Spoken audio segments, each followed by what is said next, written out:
ਜੇ ਜੁਗ ਚਾਰੇ ਆਰਜਾ ਹੋਰ ਦਸੂਣੀ ਹੋਏ।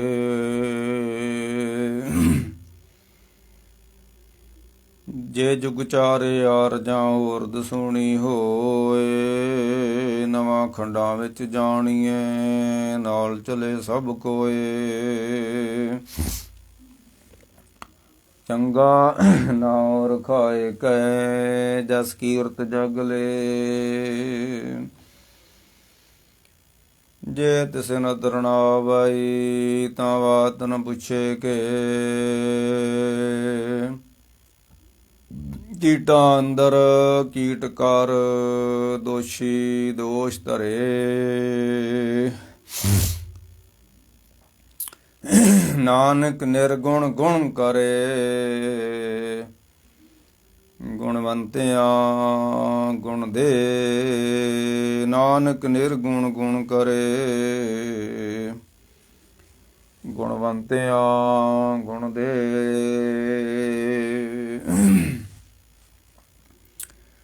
ਵਾਹਿਗੁਰੂ ਜੀ ਕਾ ਖਾਲਸਾ ਵਾਹਿਗੁਰੂ ਜੀ ਕੀ ਫਤਿਹ। ਗੁਰੂ ਪਿਆਰੀ ਗੁਰੂ ਸਵਾਰੀ ਸਾਧ ਸੰਗਤ ਜੀ, ਜਿਹੜਾ ਆਪਾਂ ਜਪਜੀ ਸਾਹਿਬ ਦੀ ਕਥਾ ਆਰੰਭ ਕੀਤੀ ਹੋਈ ਆ ਤੇ ਕੱਲ ਆਪਾਂ 6ਵੀਂ ਪੌੜੀ ਤੱਕ ਗਏ ਸਾਂ। 6ਵੀਂ ਪੌੜੀ ਦੀ ਖੁੱਲ੍ਹ ਕੇ ਵਿਆਖਿਆ ਕੀਤੀ ਗਈ ਸੀ। ਜੋਗੀਆਂ ਨੇ ਗੁਰੂ ਨਾਨਕ ਸਾਹਿਬ ਦੇ ਅੱਗੇ ਆਪਣਾ ਮਤ ਪ੍ਰਗਟ ਕੀਤਾ ਹੈ।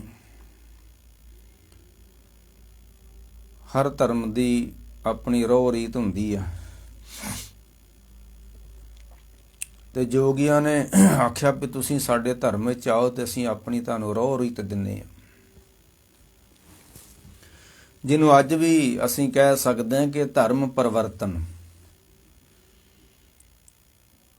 ਸਿੱਖ ਬੜੇ ਚਿੰਤਕ ਨੇ ਕਿ ਸਿੱਖ ਜਿਹੜੇ ਈਸਾਈ ਬਣਦੇ ਜਾਂਦੇ ਨੇ।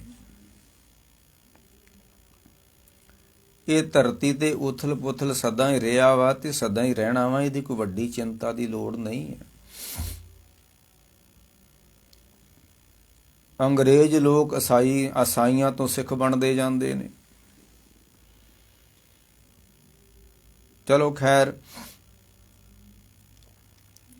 ਬੰਦੇ ਦੇ ਅੰਦਰ ਇੱਕ ਲਾਲਚ ਬਿਰਤੀ ਆ, ਇੱਕ ਮੰਗ ਬਿਰਤੀ ਆ, ਇੱਕ ਲਾਲਚ ਬਿਰਤੀ ਆ। ਕਿਤੇ ਮੰਗੇ ਜੋਧ ਅਪਾਰ, ਆਖੇ ਮੰਗੇ ਦੇ ਦੇ ਦਾਤ ਕਰੇ। ਭਿਖਾਰੀ ਨਹੀਂ ਮੰਗਦਾ, ਰਾਜਾ ਨਹੀਂ, ਭਿਖਾਰੀ ਨਹੀਂ ਕੱਲਾ ਮੰਗਦਾ, ਰਾਜਾ ਵੀ ਰਾਜ ਮੰਗਦਾ ਹੈ।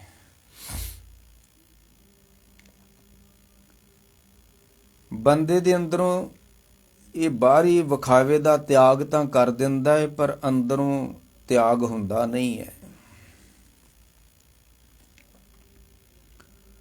ਜਿਹੜਾ ਬਾਹਰੋਂ ਤਿਆਗ ਕਰਦੇ ਅੰਦਰੋਂ ਤਿਆਗ ਨਾ ਕਰ ਸਕੇ, ਉਹਨੂੰ ਕਹਿੰਦੇ ਨੇ ਗੁਰੂ ਨਾਨਕ ਸਾਹਿਬ ਨੂੰ ਪਖੰਡ ਕਹਿੰਦੇ ਨੇ। ਤੂੰ ਤੇ ਪਖੰਡ ਕਰਦਾ।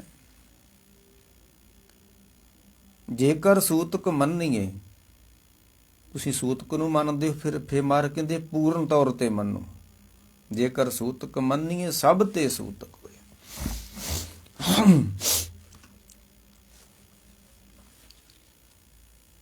ਫਿਰ ਸੂਤਕ ਨੂੰ ਪੂਰਨ ਤੌਰ ਤੇ ਮੰਨੋ, ਨਹੀਂ ਤੇ ਮੰਨੋ ਹੀ ਨਾ।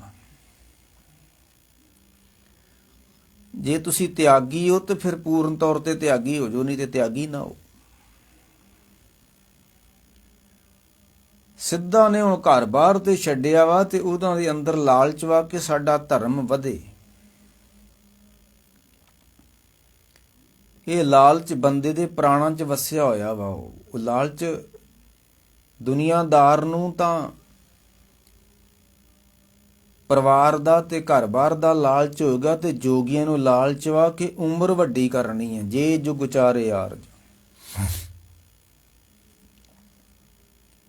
ਇਹ ਜਦੋਂ ਜੋਗੀਆਂ ਨੂੰ ਲਾਲਚ ਹੋ ਗਿਆ, ਮੈਂ ਕਹਿ ਰਿਹਾ ਵੀ ਭਾਵੇਂ ਕੋਈ ਜੋਗੀ ਆ ਤੇ ਭਾਵੇਂ ਕੋਈ ਭੋਗੀ ਆ ਤੇ ਭਾਵੇਂ ਕੋਈ ਰਾਜਾ ਵਾ ਤੇ ਭਾਵੇਂ ਕੋਈ ਭਿਖਾਰੀ ਆ, ਲਾਲਚ ਸਾਰਿਆਂ ਦੇ ਅੰਦਰ ਰੱਬ ਨੇ ਪਾਇਆ ਹੋਇਆ ਵਾ। ਬਾਹਰੋਂ ਵਿਖਾਵੇ ਦਾ ਤਿਆਗ ਹੋ ਜਾਂਦਾ, ਪਰ ਅੰਦਰੋਂ ਲਾਲਚ ਨਹੀਂ ਜਾਂਦਾ। ਤਿਆਗਣਾ ਤਿਆਗਣ ਨੀਕਾ ਕਾਮ ਕ੍ਰੋਧ। ਕਈ ਸਾਧੂ ਵੀ ਹੋ ਜਾਂਦੇ ਨੇ, ਮੁੜ ਕੇ ਫਿਰ ਸਮਾਜ ਨਾਲ ਲੜਦੇ ਨੇ, ਧਰਮ ਨਾਲ ਲੜਦੇ, ਸੰਸਾਰ ਨਾਲ ਲੜਦੇ ਨੇ, ਅਖਵਾਉਂਦੇ ਸਾਧੂ ਹੀ ਨੇ। ਕਾਰਨ ਕ੍ਰੋਧ ਦਾ ਤਿਆਗ ਨਹੀਂ ਕੀਤਾ ਗਿਆ। ਅੱਜ ਦੁਨੀਆ ਕਿਉਂ ਲੜ ਰਹੀ ਹੈ? ਦੁਨੀਆ ਦੀ ਮੱਤ ਦੇ ਅੰਦਰ ਕ੍ਰੋਧ ਭਰ ਗਿਆ ਹੈ। ਗੁਰੂ ਨਾਨਕ ਸਾਹਿਬ ਨੇ ਕਿਹਾ ਕਿ ਕਲ ਕਲ ਵਾਲੀ ਕਾਮ ਮਦ, ਮਨੁਆ ਪੀਵਨ ਹਾਰ, ਕ੍ਰੋਧ ਕਟੋਰੀ। ਇਸ ਬੰਦੇ ਦੀ ਜਿਹੜੀ ਸੁਰਤ ਵਾ ਨਾ, ਜਿਹਨੂੰ ਕੱਲ ਅਸੀਂ ਕਿਹਾ ਕਿ ਭਰੀਏ ਮੱਤ ਵਿੱਚ ਰਤਨ, ਜਿਹੜੇ ਜਪ ਤਪ ਕਰਦੇ ਨੇ, ਗੁਰੂ ਗੁਰੂ ਜਪਦੇ ਨੇ, ਉਹਨਾਂ ਦੀ ਮੱਤ ਵਿੱਚ ਰਤਨ ਹੁੰਦਾ ਹੈ, ਸੰਤੋਖ ਦਾ, ਸਹਿਜ ਦਾ, ਮਿਠਾਸ ਦਾ ਰਤਨ ਹੁੰਦਾ ਹੈ। ਤੇ ਜਿਹੜੇ ਨਹੀਂ ਕਰਦੇ ਜਪ ਤਪ, ਸੰਗਤ ਵਿੱਚ ਬਹਿ ਕੇ ਸਤਨਾਮ ਨਹੀਂ ਜਪਦੇ, ਅੰਮ੍ਰਿਤ ਵੇਲੇ ਨੂੰ ਨਹੀਂ ਸੰਭਾਲਦੇ ਜਿਹੜੇ ਲੋਕ ਨੇ, ਮਰ ਕਹਿੰਦੇ ਕਲ ਕਲਵਾਲੀ ਕਾਮ ਮਦ, ਉਹਨਾਂ ਨੂੰ ਕਾਮ ਦਾ ਨਸ਼ਾ ਚੜਿਆ ਹੋਏਗਾ। ਕੱਲ ਵੀ ਕਿਹਾ ਨਾ, ਗੁਰੂ ਨਾਨਕ ਸਾਹਿਬ ਨੇ ਕਿਹਾ ਸੀ ਕਿ ਜਿਤ ਪੀਤੇ ਮਤ ਦੂਰ ਹੋਵੇ। ਉਹ ਨਸ਼ਾ ਸ਼ਰਾਬ ਦਾ ਹੋਵੇ ਜਾਂ ਨਸ਼ਾ ਕਾਮ ਦਾ ਹੋਵੇ, ਦੋਵਾਂ ਨਾਲ ਮਤ ਦੂਰ ਹੋ ਜਾਂਦੀ ਹੈ ਨਸ਼ਾ ਹੀ ਆ। ਕ੍ਰੋਧ ਕਟੋਰੀ ਮੂੰਹ ਭਰੀ। ਇਹ ਬੰਦੇ ਦੀ ਮੱਤ ਕਿਸ ਨਾਲ ਭਰ ਗਈ ਹੈ? ਕ੍ਰੋਧ ਨਾਲ ਭਰ ਗਈ ਹੈ। ਤੇ ਕ੍ਰੋਧ ਨੇ ਕੀ ਕਰਨਾ ਹੈ? ਲੜਾਉਣਾ ਹੈ, ਮਰਵਾਉਣਾ ਹੈ। ਮਰ ਰਹੀ ਦੁਨੀਆ, ਲੜ ਰਹੀ ਸਾਰੀ ਦੁਨੀਆ। ਕੱਲ ਵੀ ਕੋਈ ਕਹਿ ਰਿਹਾ ਬਾਬਾ ਜੀ ਉੱਥੇ ਲੜਾਈ ਹੁੰਦੀ, ਤੇ ਮੈਂ ਹੋਣ ਦਿਓ ਲੜਾਈ, ਸਾਨੂੰ ਕੀ, ਮਰਨ ਦਿਓ ਜਿਹੜਾ ਮਰਦਾ, ਮਰਨੇ ਚਾਹੀਦੇ ਵੀ ਆ।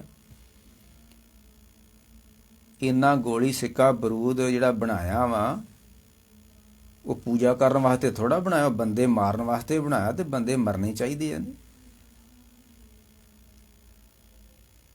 ਜੇ ਅਸੀਂ ਪਟਾਕੇ ਚਲਾ ਚਲਾ ਕੇ ਚਿੜੀਆਂ ਕਾ ਮਾਰ ਦਿੱਤੇ, ਭਜਾ ਦਿੱਤੇ, ਤੇ ਸਾਨੂੰ ਵੀ ਕਿਸੇ ਨੇ ਮਾਰਨਾ ਹੀ ਆ। ਜੈਸੀ ਕਰਨੀ ਤੈਸੀ ਭਰਨੀ ਆ, ਮਰਨਾ ਹੀ ਮਰਨਾ ਦੁਨੀਆ। ਜਦੋਂ ਆਪ ਹੀ ਮੌਤ ਬਣਾ ਕੇ ਬੈਠੇ ਹੋਏ ਆ, ਤੇ ਮਰਨਾ ਹੀ ਮਰਨਾ। ਮਹਾਰਾਜ ਕਹਿੰਦੇ ਆ ਕਿ ਮੈਂ ਕਹਿ ਰਿਹਾ ਸੀ ਕਿ ਲਾਲਚ ਨਹੀਂ ਬੰਦੇ ਦੇ ਅੰਦਰੋਂ ਜਾਂਦਾ, ਬਾਹਰੋਂ ਤਿਆਗ ਕਰ ਦਿੰਦਾ ਹੈ, ਪਰ ਲਾਲਚ ਨਹੀਂ ਜਾਂਦਾ। ਭਰਥਰੀ ਨੇ ਤੇ ਸਪਸ਼ਟ ਕਿਹਾ ਸੀ ਕਿ ਹੀਰੇ ਜੜਤ ਮੰਦਰ ਤਜੇ। ਮੈਂ ਜਿਸ ਮੰਦਰਾਂ ਵਿੱਚ ਰਹਿਣਾ ਸੀ, ਘਰ ਵਿੱਚ ਰਹਿਣਾ ਸੀ, ਉਹਨਾਂ ਦੀਆਂ ਕੰਧਾਂ ਵਿੱਚ ਹੀਰੇ ਜੜੇ ਹੁੰਦੇ ਸਨ। ਮੈਂ ਰਾਜਾ ਸਾਂ, ਰਾਜੇ ਤੋਂ ਮੈਂ ਤਿਆਗੀ ਬਣਿਆ ਵਾਂ, ਮੈਂ ਭਿਖਾਰੀ ਨਹੀਂ ਸੀ। ਹੀਰੇ ਜੜਤ ਮੰਦਰ ਤਜੇ ਅਰ ਸਖੀਆਂ ਕੇ ਸਾਥ, ਮੇਰੀਆਂ ਰਾਣੀਆਂ ਸਨ। ਇਹ ਨਹੀਂ ਸੀ ਮੇਰਾ ਵਿਆਹ ਨਹੀਂ ਹੋਇਆ ਤੇ ਮੈਂ ਤਾਂ ਘਰ ਤੋਂ ਭੱਜ ਗਿਆ, ਮੇਰੇ ਕੋਲ ਰਾਣੀਆਂ ਸਨ। ਮੈਂ ਏਡਾ ਵੱਡਾ ਤਿਆਗ ਕਰ ਛੱਡਿਆ। ਮੰਦਰਾਂ ਦੇ ਹੀਰੇ ਜੜਤ ਮੰਦਰ ਤਜੇ ਅਰ ਸਖੀਆਂ ਕੇ ਸਾਥ, ਰੇ ਮਨ ਧੋਖੇ ਲਾਲ ਦੇ ਦਿਓ ਪੀਕ ਮੈਂ ਹਾਥ। ਪਰ ਕਹਿੰਦਾ ਮੈਂ ਏਡਾ ਵੱਡਾ ਬਾਹਰੋਂ ਤਿਆਗ ਕਰ ਦਿੱਤਾ, ਪਰ ਲਾਲਚ ਨਹੀਂ ਗਿਆ। ਤੇ ਬਾਣੀ ਕਹਿੰਦੇ ਲਾਲਚ ਛੋਡੋ ਬੰਦਿਓ, ਲਾਲਚ ਦੁੱਖ ਭਾਰੀ। ਬੰਦਾ ਲਾਲਚ ਨਹੀਂ ਛੱਡਦਾ। ਮਰ ਕਹਿੰਦੇ ਲਾਲਚੀ ਤਾਂ ਭਾਰੀ ਦੁੱਖ ਵਾ। ਇਹ ਫਿਰ ਹੁਣ ਜੋਗੀ ਨੇ ਆਖਿਆ ਵੀ ਇਹ ਐਸਾ ਜੋਗੀ ਕਲੀ ਮੇ ਹਮਰੇ ਪੰਥ ਕਰੇ ਉਜਿਆਲਾ।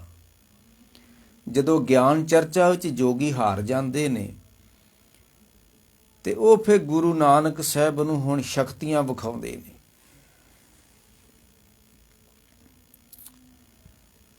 ਤੇ ਉਹਨਾਂ ਦੀ ਜਿਹੜੀ ਮਨਸਾ ਸੀ ਨਾ, ਵੀ ਇਸ ਗੁਰੂ ਨਾਨਕ ਨੂੰ ਆਪਣੇ ਧਰਮ ਵਿੱਚ ਲਿਆਉਣਾ ਵਾ।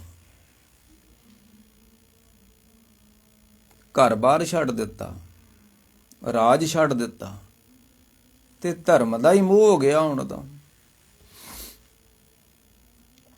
ਧਰਮ ਨਾਲ ਹੀ ਵੱਜ ਗਏ ਨੇ ਲੋਕੀ ਤਾਂ। ਇੱਕ ਕੋਈ ਹਿੰਦੂ ਵੀਰ ਮੁਸਲਮਾਨ ਬਣ ਜੇ ਤੇ ਮੁਸਲਮਾਨ ਬੜੀਆਂ ਖੁਸ਼ੀਆਂ ਮਨਾਉਂਦੇ ਨੇ ਕਿ ਵੇਖੋ ਇੱਕ ਮੁਸਲਮਾਨ ਬਣ ਗਿਆ ਹਿੰਦੂ। ਤੇ ਤੁਸੀਂ ਕਰੋੜਾਂ ਬਣੇ ਹੋਏ, ਪਹਿਲਾਂ ਤੁਹਾਂ ਕੀ ਕੀਤਾ ਧਰਤੀ ਉੱਤੇ? ਇਹ ਕੀ ਕਰੂਗਾ ਹੁਣ ਜਿਹੜਾ ਬਣ ਗਿਆ ਹੈ ਹਿੰਦੂ ਤੋਂ ਮੁਸਲਮਾਨ ਬਣ ਗਿਆ, ਉਹ ਕੀ ਕਰੂਗਾ ਹੁਣ? ਤੁਹਾਂ ਕੀ ਕੀਤਾ ਹੈ? ਤੁਸੀਂ ਕਰੋੜਾਂ ਦੀ ਗਿਣਤੀ 'ਚ।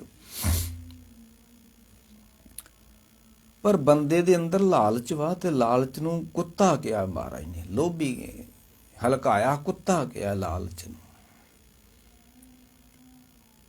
ਜੋਗੀਆਂ ਦੇ ਅੰਦਰ ਵੀ ਲਾਲਚ ਸੀ, ਭਾਵੇਂ ਘਰ-ਬਾਰ ਛੱਡਿਆ ਸੀ, ਭਾਵੇਂ ਰਾਜ ਛੱਡਿਆ ਸੀ, ਭਾਵੇਂ ਰਾਣੀਆਂ ਛੱਡੀਆਂ ਸਨ, ਪਰ ਲਾਲਚ ਨਹੀਂ ਛੱਡਿਆ ਗਿਆ।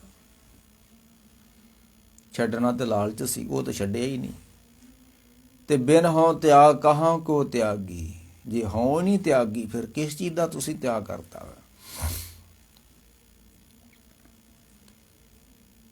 ਇਹਨਾਂ ਨੂੰ ਲਾਲਚ ਆ ਗਿਆ ਵੀ ਇਹ ਕਿਸ ਤਰ੍ਹਾਂ ਇਸ ਗੁਰੂ ਨਾਨਕ ਨੂੰ ਆਪਣੇ ਧਰਮ ਵਿੱਚ ਲਿਆਉਣਾ ਵਾ। ਵੀ ਠੀਕ ਆ, ਤੁਸੀਂ ਘਰ-ਬਾਰ ਛੱਡਿਆ, ਛੱਡੋ ਹੁਣ ਇਸ ਧਰਮ ਨੂੰ ਵੀ ਛੱਡੋ, ਫਿਰ ਰੱਬ ਵਾਲੇ ਰਾਹ ਤੁਰੋ, ਫਿਰ ਧਰਮ ਦੇ ਰਾਹ ਤੇ ਕਿਉਂ ਤੁਰਦੇ ਹੋ ਤੁਸੀਂ? ਜੇ ਤੁਹਾਡੇ ਧਰਮ 'ਚ ਆਵੇ ਨਾ ਆਵੇ, ਤੁਸੀਂ ਇਹਦੇ ਕੋਲ ਹੁਣ ਕੀ ਲੈਣਾ ਹੈ? ਤੁਹਾਡਾ ਤੇ ਸੰਬੰਧ ਸਿੱਧਾ ਪਰਮੇਸ਼ਰ ਨਾਲ ਹੋਣਾ ਚਾਹੀਦਾ ਹੈ। ਤੁਸੀਂ ਜੋਗੀ ਹੋ ਤੇ ਤੁਸੀਂ ਜੋਗੀ ਯੂਪੀ ਦੇ ਮੁੱਖ ਮੰਤਰੀ ਕਿਉਂ ਬਣ ਕੇ ਬਹਿ ਗਏ ਹੋ? ਤੁਸੀਂ ਜੋਗੀ ਹੋ, ਤੁਸੀਂ ਕਿਸੇ ਮੱਠ ਵਿੱਚ ਬਹਿ ਕੇ ਕੋਈ ਮੰਤਰ ਸਾਧਨਾ ਸਾਧੋ, ਕੋਈ ਅੰਦਰੋਂ ਕੋਈ ਖੋਜੋ, ਤੇ ਤੁਸੀਂ ਮੁੱਖ ਮੰਤਰੀ ਦੀ ਕੁਰਸੀ ਤੇ ਬਹਿ ਕੇ ਤੁਸੀਂ ਕੀ ਕਰਨਾ ਹੈ? ਤੁਸੀਂ ਤੇ ਜੋਗੀ ਹੋ। ਕੋਈ ਜੋਗੀ ਮੁੱਖ ਮੰਤਰੀਆਂ ਦੀ ਕੁਰਸੀਆਂ ਤੇ ਬਹਿੰਦੇ ਹੁੰਦੇ ਸੀ? ਹਾਂ, ਮੁੱਖ ਮੰਤਰੀ ਦੀਆਂ ਕੁਰਸੀਆਂ ਛੱਡ ਕੇ ਜੋਗੀ ਤਾਂ ਬਣਦੇ ਦੇਖੇ ਸੀ, ਪਰ ਜੋਗੀ ਮੱਠ ਨੂੰ ਛੱਡ ਕੇ ਮੁੱਖ ਮੰਤਰੀ ਦੀ ਕੁਰਸੀ ਤੇ ਬੈਠੇ ਕਲਯੁਗ ਵਿੱਚ ਪਹਿਲੀ ਵਾਰੀ ਵੇਖਿਆ ਉਹਨੇ। ਇਹ ਕਲਯੁਗ ਦੀ ਰੀਤ ਹੈ, ਇਸਨੇ ਕਰਾਉਣਾ ਹੈ ਕਲਯੁਗ ਨੇ। ਇਹ ਫਿਰ ਹੁਣ ਲਾਲਚ ਆ ਗਿਆ ਜੋਗੀਆਂ ਨੂੰ ਵੀ ਅਸੀਂ ਇਹ ਜਦੋਂ ਗਿਆਨ ਚਰਚਾ 'ਚ ਹਾਰ ਗਏ ਨੇ ਗੁਰੂ ਨਾਨਕ ਸਾਹਿਬ ਅੱਗੇ, ਸ਼ਬਦ ਦੀ ਸਿੱਧ ਮੰਡਲੀ, ਜਦੋਂ ਉਹਨਾਂ ਨੂੰ ਪਤਾ ਲੱਗ ਗਿਆ ਵੀ ਅਸੀਂ ਤੇ ਬਾਹਰੀ ਤੀਰਥਾਂ ਦੇ ਭਟਕਦੇ ਫਿਰਦੇ ਹਾਂ, ਕੋਈ ਅੰਦਰ ਦਾ ਤੀਰਥ ਵੀ ਦੱਸਦਾ ਹੈ। ਅਸੀਂ ਬਾਹਰਲੇ ਤੀਰਥਾਂ ਤੇ ਨਹਾਉਂਦੇ ਫਿਰਦੇ ਹਾਂ ਤੇ ਇਹ ਤੇ ਕੋਈ ਅੰਦਰ ਦਾ ਤੀਰਥ ਵੀ ਦੱਸਦਾ ਹੈ। ਇਸ ਦਾ ਮਤਲਬ ਇਹ ਬਹੁਤ ਗਿਆਨਵਾਨ ਵਿਅਕਤੀ ਹੈ। ਤੇ ਜੇ ਗਿਆਨਵਾਨ ਵਿਅਕਤੀ ਧਰਮ ਵਿੱਚ ਹੋਏਗਾ ਤੇ ਉਹ ਧਰਮ ਬਹੁਤ ਵਧੇਗਾ। ਤੇ ਜਦੋਂ ਬੇਸਮਝ ਲੋਕ ਡਾਂਗਾ ਫੜ ਕੇ ਧਰਮ ਦੇ ਵਿੱਚ ਆ ਜਾਣਗੇ ਤੇ ਫਿਰ ਧਰਮ ਵਧੇਗਾ ਨਹੀਂ ਹੈ। ਬੇਸਮਝ ਲੋਕ ਡਾਂਗਾ ਫੜਨਗੇ। ਤੇ ਇੱਕ ਹੋਰ ਗੱਲ ਹੈ, ਕਦੀ ਵੀ ਸਿਆਣਾ ਬੰਦਾ ਅਕਲਵਾਨ ਡੰਡਾ ਨਹੀਂ ਫੜਦਾ, ਡੰਡਾ ਉਹ ਫੜਦਾ ਜਿਦ ਕੋ ਅਕਲ ਨਾ ਹੋਵੇ। ਤੇ ਸ਼ਬਦ ਜਿੱਤੀ ਸਿੱਧ ਮੰਡਲੀ, ਗੁਰੂ ਨਾਨਕ ਸਾਹਿਬ ਨੇ ਗਿਆਨ ਦੁਆਰਾ ਸਿੱਧਾਂ ਨੂੰ ਝੁਕਾ ਦਿੱਤਾ ਹੈ। ਸਿੱਧ ਬੋਲਣ ਸੁਭ ਬਚਨ, ਧਨ ਨਾਨਕ ਤੇਰੀ ਵੱਡੀ ਕਮਾਈ। ਤੁਸੀਂ ਬਹੁਤ ਵੱਡੇ ਹੋ। ਅਸੀਂ ਤੇ ਬਾਹਰਲੇ ਤੀਰਥਾਂ ਦੇ ਨਹਾਉਂਦੇ ਫਿਰਦੇ ਤੇ ਤੁਹਾਨੂੰ ਅਸਲੀ ਤੀਰਥ ਦਾ ਤੇ ਤੁਹਾਨੂੰ ਪਤਾ ਲੱਗ ਗਿਆ। ਤੀਰਥ ਨਹਾਵਾਂ ਜੇ ਤਿਸ ਭਾਵਾਂ ਵਿਣ ਭਾਣੇ ਕੇ ਨਹਾਏ ਕਰੇ। ਸੁਣਿਆ ਮੰਨਿਆ ਮਨ ਕੀਤਾ ਪਾਉ, ਅੰਤਰਗਰ ਤੀਰਥ ਮਰਨ ਆਓ। ਇਹਨਾਂ ਨੇ ਜਦੋਂ ਸੋਚਿਆ ਵੀ ਅਸੀਂ ਗਿਆਨ ਵਿੱਚ ਤਾਂ ਹਾਰ ਗਏ ਹਾਂ, ਹੁਣ ਗੁਰੂ ਇਸ ਬਾਲੇ ਨੂੰ, ਬਾਲਕ ਕਹਿੰਦੇ ਸੀ ਉਹਨੂੰ, ਸਾਹਿਬ ਨੂੰ, ਸਿੰਧ ਸਿੱਧ ਪੁੱਛਣ ਸੁਣ ਬਾਲਿਆ, ਮਾਤ ਲੋਕ ਵਿੱਚ ਕਿਆ ਵਰਤਾਰਾ। ਉਹ ਵੱਡੀਆਂ ਉਮਰਾਂ ਦੇ ਸਨ ਤੇ ਗੁਰੂ ਨਾਨਕ ਸਾਹਿਬ ਛੋਟੀ ਉਮਰ ਦੇ ਸਨ। ਗਿਆਨ ਵਿੱਚ ਹਾਰਿਆ ਹੋਇਆ ਨੇ ਫਿਰ ਆਖਿਆ ਇਹਨੂੰ ਸ਼ਕਤੀ ਦਿਖਾਓ। ਇਹ ਗਿਆਨਵਾਨ ਬੰਦਾ ਵਾ, ਜੇ ਸਾਡੇ ਧਰਮ 'ਚ ਆ ਜਾਵੇ ਤੇ ਸਾਡਾ ਧਰਮ ਬੜਾ ਵਧੇਗਾ। ਮੈਂ ਫੇਰ ਕਹਿ ਦਿਆਂ ਵੀ ਜਦੋਂ ਤੁਸੀਂ ਘਰ ਬਾਹਰ ਹੀ ਛੱਡ ਛੱਡਿਆ ਤੇ ਹੁਣ ਧਰਮ ਨੂੰ ਵੀ ਛੱਡੋ। ਕੀ ਲੈਣਾ ਧਰਮ ਦੇ ਵਿੱਚੋਂ? ਲਾਲਚ ਨੇ ਆਪਣਾ ਰੰਗ ਦਿਖਾਉਣਾ ਹੀ ਦਿਖਾਉਣਾ ਹੈ। ਲਾਲਚ ਜਿਹੜਾ ਹੈ ਨਾ, ਹਾਂਜੀ, ਲਾਲਚ ਬੁਰੀ ਬਲਾ ਹੁੰਦੀ ਆ, ਤੇ ਲਾਲਚ ਨੇ ਕਿਸੇ ਰੂਪ ਵਿੱਚ ਹੀ ਤੁਹਾਨੂੰ ਆਣ ਕੇ ਢੋ ਲੈਣਾ ਹੈ। ਘਰ-ਬਾਰ ਛੱਡ ਦਿੱਤਾ ਹੈ, ਹੁਣ ਤੁਹਾਨੂੰ ਧਰਮ ਦੀ ਫਿਕਰ ਪੈ ਗਈ ਵੀ ਸਾਡਾ ਧਰਮ ਵਧੇ। ਧਰਮ ਵਧਣ ਨਾਲ ਕੀ ਹੋਣਾ ਹੈ? ਤੇ ਧਰਮ ਕੋਈ ਬੰਦਿਆਂ ਦੀ ਗਿਣਤੀ ਨਾਲ ਥੋੜਾ ਵਾਧਾ ਹੁੰਦਾ ਹੈ। ਧਰਮ ਤੇ ਤੁਹਾਡੇ ਅੰਦਰ ਵਧਣਾ ਹੈ, ਤੇ ਤੁਸੀਂ ਬਾਹਰਲੀ ਗਿਣਤੀਆਂ ਨੂੰ ਧਰਮ ਮੰਨ ਕੇ ਬੈਠੇ ਹੋਏ ਜੇ। ਧਰਮ ਵਾਕ ਸੱਤ ਕਰ ਧਰਮ ਵਧੇ ਹੈ। ਬੰਦਿਆ, ਜਿੱਦਣ ਤੇਰੇ ਅੰਦਰ ਸੱਚ ਬੋਲਣ ਦੀ ਤੇ ਸੱਚ ਨੂੰ ਸੁਣਨ ਦੀ ਸ਼ਕਤੀ ਆ ਗਈ, ਉਹ ਤੇਰੇ ਅੰਦਰ ਧਰਮ ਵਧੇਗਾ। ਤੂੰ ਤੇ ਸੁਣਦਾ ਹੀ ਝੂਠ ਵਾਂਦੇ, ਤੇਰੇ ਕੋਲ ਧਰਮ ਕਿੱਥੋਂ ਹੋ ਸਕਦਾ ਹੈ? ਝੂਠਿਆਂ ਬੰਦਿਆਂ ਕੋਲ ਧਰਮ ਕਿੱਥੋਂ ਹੁੰਦਾ ਹੈ? ਕਿਤੇ ਵੀ ਨਹੀਂ ਹੁੰਦਾ। ਤੇ ਜਿਹਨਾਂ ਝੂਠਿਆਂ ਕੋਲ ਧਰਮ ਹੀ ਕੋਈ ਨਹੀਂ, ਉਹ ਗਿਣਤੀ 'ਚ ਕਰੋੜਾਂ ਤੁਰੇ ਫਿਰ ਹੁਣ, ਉਹ ਕਿਸੇ ਲੇਖੇ ਵਿੱਚ ਨਹੀਂ, ਕਿਸੇ ਲੇਖੇ ਵਿੱਚ ਵੀ ਨਹੀਂ ਆਉਂਦਾ। ਵਾਕ ਸਤ ਕਰ ਧਰਮ ਵਧੇ ਹੈ, ਅਸਤ ਤਰਹਿ ਖਿਮਾ ਕੇ ਸੰਗਾ। ਜਿਦ ਕੋ ਖਿਮਾ ਹੀ ਨਹੀਂ ਹੈ, ਜਿਦ ਕੋ ਸਹਿਜ ਹੀ ਨਹੀਂ ਗਾ, ਉਹਦਾ ਧਰਮ ਕਿੰਨੇ ਕੁ ਦਿਨ ਚੱਲੇਗਾ? ਇਹ ਡਾਂਗਾਂ ਵਾਲਾ ਧਰਮ ਬੰਦੇ ਦਾ ਕਿੰਨੇ ਕੁ ਦਿਨ ਚੱਲਦਾ ਹੁੰਦਾ ਹੈ? ਇਹ ਬੰਦੂਕਾਂ ਵਾਲੇ ਧਰਮ ਕਿੰਨਾ ਕੁ ਦਿਨ ਚੱਲਦੇ ਹੁੰਦੇ ਨੇ? ਇਹ ਬੰਦੂਕਾਂ ਵਾਲੇ ਜਾਂ ਆਪ ਮਰ ਜਾਂਦੇ ਹੁੰਦੇ ਨੇ ਜਾਂ ਦੂਸਰਿਆਂ ਨੂੰ ਮਾਰ ਦਿੰਦੇ ਨੇ। ਇਹ ਧਰਮ ਨਹੀਂ ਚੱਲਦੇ ਹੁੰਦੇ। ਵਾਕ ਸੱਤ ਕਰ ਧਰਮ ਵਧੇ ਹੈ, ਜਿਹਦੇ ਅੰਦਰ ਸੱਚ ਹੈ ਉਹਦੇ ਅੰਦਰ ਹੀ ਧਰਮ ਨੇ ਵਧਣਾ ਹੈ। ਜੋਗੀਆਂ ਨੂੰ ਲਾਲਚ ਆ ਗਿਆ ਵੀ ਐਸਾ ਜੋਗੀ ਕਲੀ ਮੈਂ। ਐਡਾ ਗਿਆਨਵਾਨ ਵਿਅਕਤੀ ਗੁਰੂ ਨਾਨਕ ਸਾਹਿਬ ਨੂੰ ਕਹਿੰਦੇ, ਇਹ ਸਾਡੇ ਧਰਮ 'ਚ ਆ ਜਾਵੇ। ਜਿੱਦਾਂ ਬਾਦਸ਼ਾਹ ਔਰੰਗਜ਼ੇਬ ਦੇ ਮਨ ਵਿੱਚ ਲਾਲਚ ਆ ਗਿਆ ਵੀ ਭਾਈ ਨੰਦ ਲਾਲ ਇੰਨਾ ਗਿਆਨਵਾਨ ਵਿਅਕਤੀ ਤੇ ਕਾਫਰ ਕਿਉਂ ਫਿਰਦਾ ਹੈ, ਇਹਨੂੰ ਮੁਸਲਮਾਨ ਬਣਾਓ। ਤੇ ਜੋਗੀਆਂ ਨੇ ਆਖਿਆ ਵੀ ਐਡਾ ਗਿਆਨੀ ਬੰਦਾ ਗੁਰੂ ਨਾਨਕ ਸਾਹਿਬ, ਇਹ ਜੋਗੀ ਬਣੇ। ਸਿੱਧੀ ਮਨੇ ਵਿਚਾਰਿਆ ਕਿ ਦਰਸ਼ਨ ਇਹ ਲੇਵੇ ਬਾਲਾ। ਇਹ ਬਾਲਾ, ਇਹ ਬੱਚਾ ਸਾਡਾ ਦਰਸ਼ਨ ਮੈਨੇ ਧਰਮ। ਦਰਸ਼ਨ ਦਾ ਮਤਲਬ ਧਰਮ ਹੁੰਦਾ ਹੈ। ਦਰਸ਼ਨ ਭੇਖ ਕਰੋ ਜੋਗਿੰਦਰਾ। ਤੁਸੀਂ ਸਾਡੇ ਦਰਸ਼ਨ ਨੂੰ, ਧਰਮ ਨੂੰ ਤੇ ਸਾਡੇ ਭੇਖ ਨੂੰ ਧਾਰਨ ਕਰ ਲਓ, ਜੋਗੀ ਕਹਿੰਦੇ ਨੇ। ਸਾਹਿਬ ਕਹਿੰਦੇ ਫਿਰ ਕੀ ਹੋ ਜਾਏਗਾ? ਤੁਹਾਡਾ ਅਸੀਂ ਦਰਸ਼ਨ ਧਰਮ ਨੂੰ ਧਾਰਨ ਕਰ ਲੈਨੇ ਆ। ਇਹ ਜਿਹੜੇ ਕਹਿੰਦੇ ਨਾ ਸਿੱਖ ਈਸਾਈ ਬਣ ਗਏ ਨੇ, ਉਹ ਸਿੱਖ ਹੈ ਹੀ ਨਹੀਂ ਸਨ। ਸਿੱਖ ਵੀ ਕਦੀ ਈਸਾਈ ਬਣ ਸਕਦਾ ਹੈ? ਹੁਣ ਗੁਰੂ ਨਾਨਕ ਸਾਹਿਬ ਨੂੰ ਟਿੱਲੇ ਦਾ ਜ਼ੋਰ ਲਾ ਰਹੇ ਨੇ ਵੀ ਇਹਨੂੰ ਜੋਗੀ ਬਣਾਉਣਾ ਹੈ। ਜੋਗੀ ਜ਼ੋਰ ਲਾ ਰਹੇ ਨੇ ਗੁਰੂ ਨਾਨਕ ਸਾਹਿਬ ਨੂੰ, ਅਸੀਂ ਜੋਗੀ ਬਣਾਉਣਾ ਹੈ। ਕਹਿਣ ਲੱਗੇ ਕੀ ਹੋਏਗਾ? ਦਰਸ਼ਨ ਭੇਖ ਕਰੋ ਜੋਗਿੰਦਰਾ।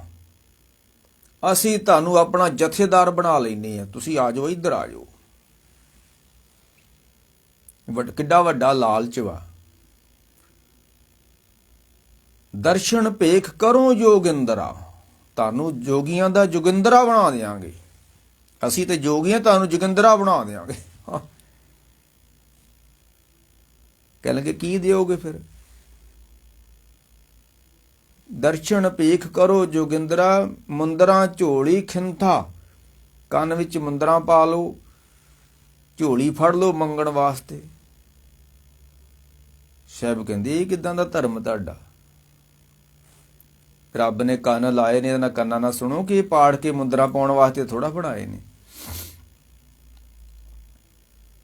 ਇਹ ਕੰਨ ਪਾੜ ਕੇ, ਕੰਨ ਇਸ ਵਾਸਤੇ ਥੋੜਾ ਲਾਏ ਕਿ ਇਹਨੂੰ ਪਾੜ ਕੇ ਦੇ ਚ ਵਾਲੀਆਂ ਪਾਓ। ਇਹ ਤਾਂ ਸੁਣਨ ਵਾਸਤੇ ਰੱਬ ਨੇ ਲਾਏ ਨੇ, ਤੇ ਤੁਸੀਂ ਇਹਨੂੰ ਪਾੜ ਕੇ ਵਾਲੀਆਂ ਪਾਉਂਦੇ ਹੋ, ਤੇ ਜੋਗੀ ਪਾੜ ਕੇ ਇਹਦੇ ਚ ਮੁੰਦਰਾਂ ਪਾਉਂਦੇ ਨੇ।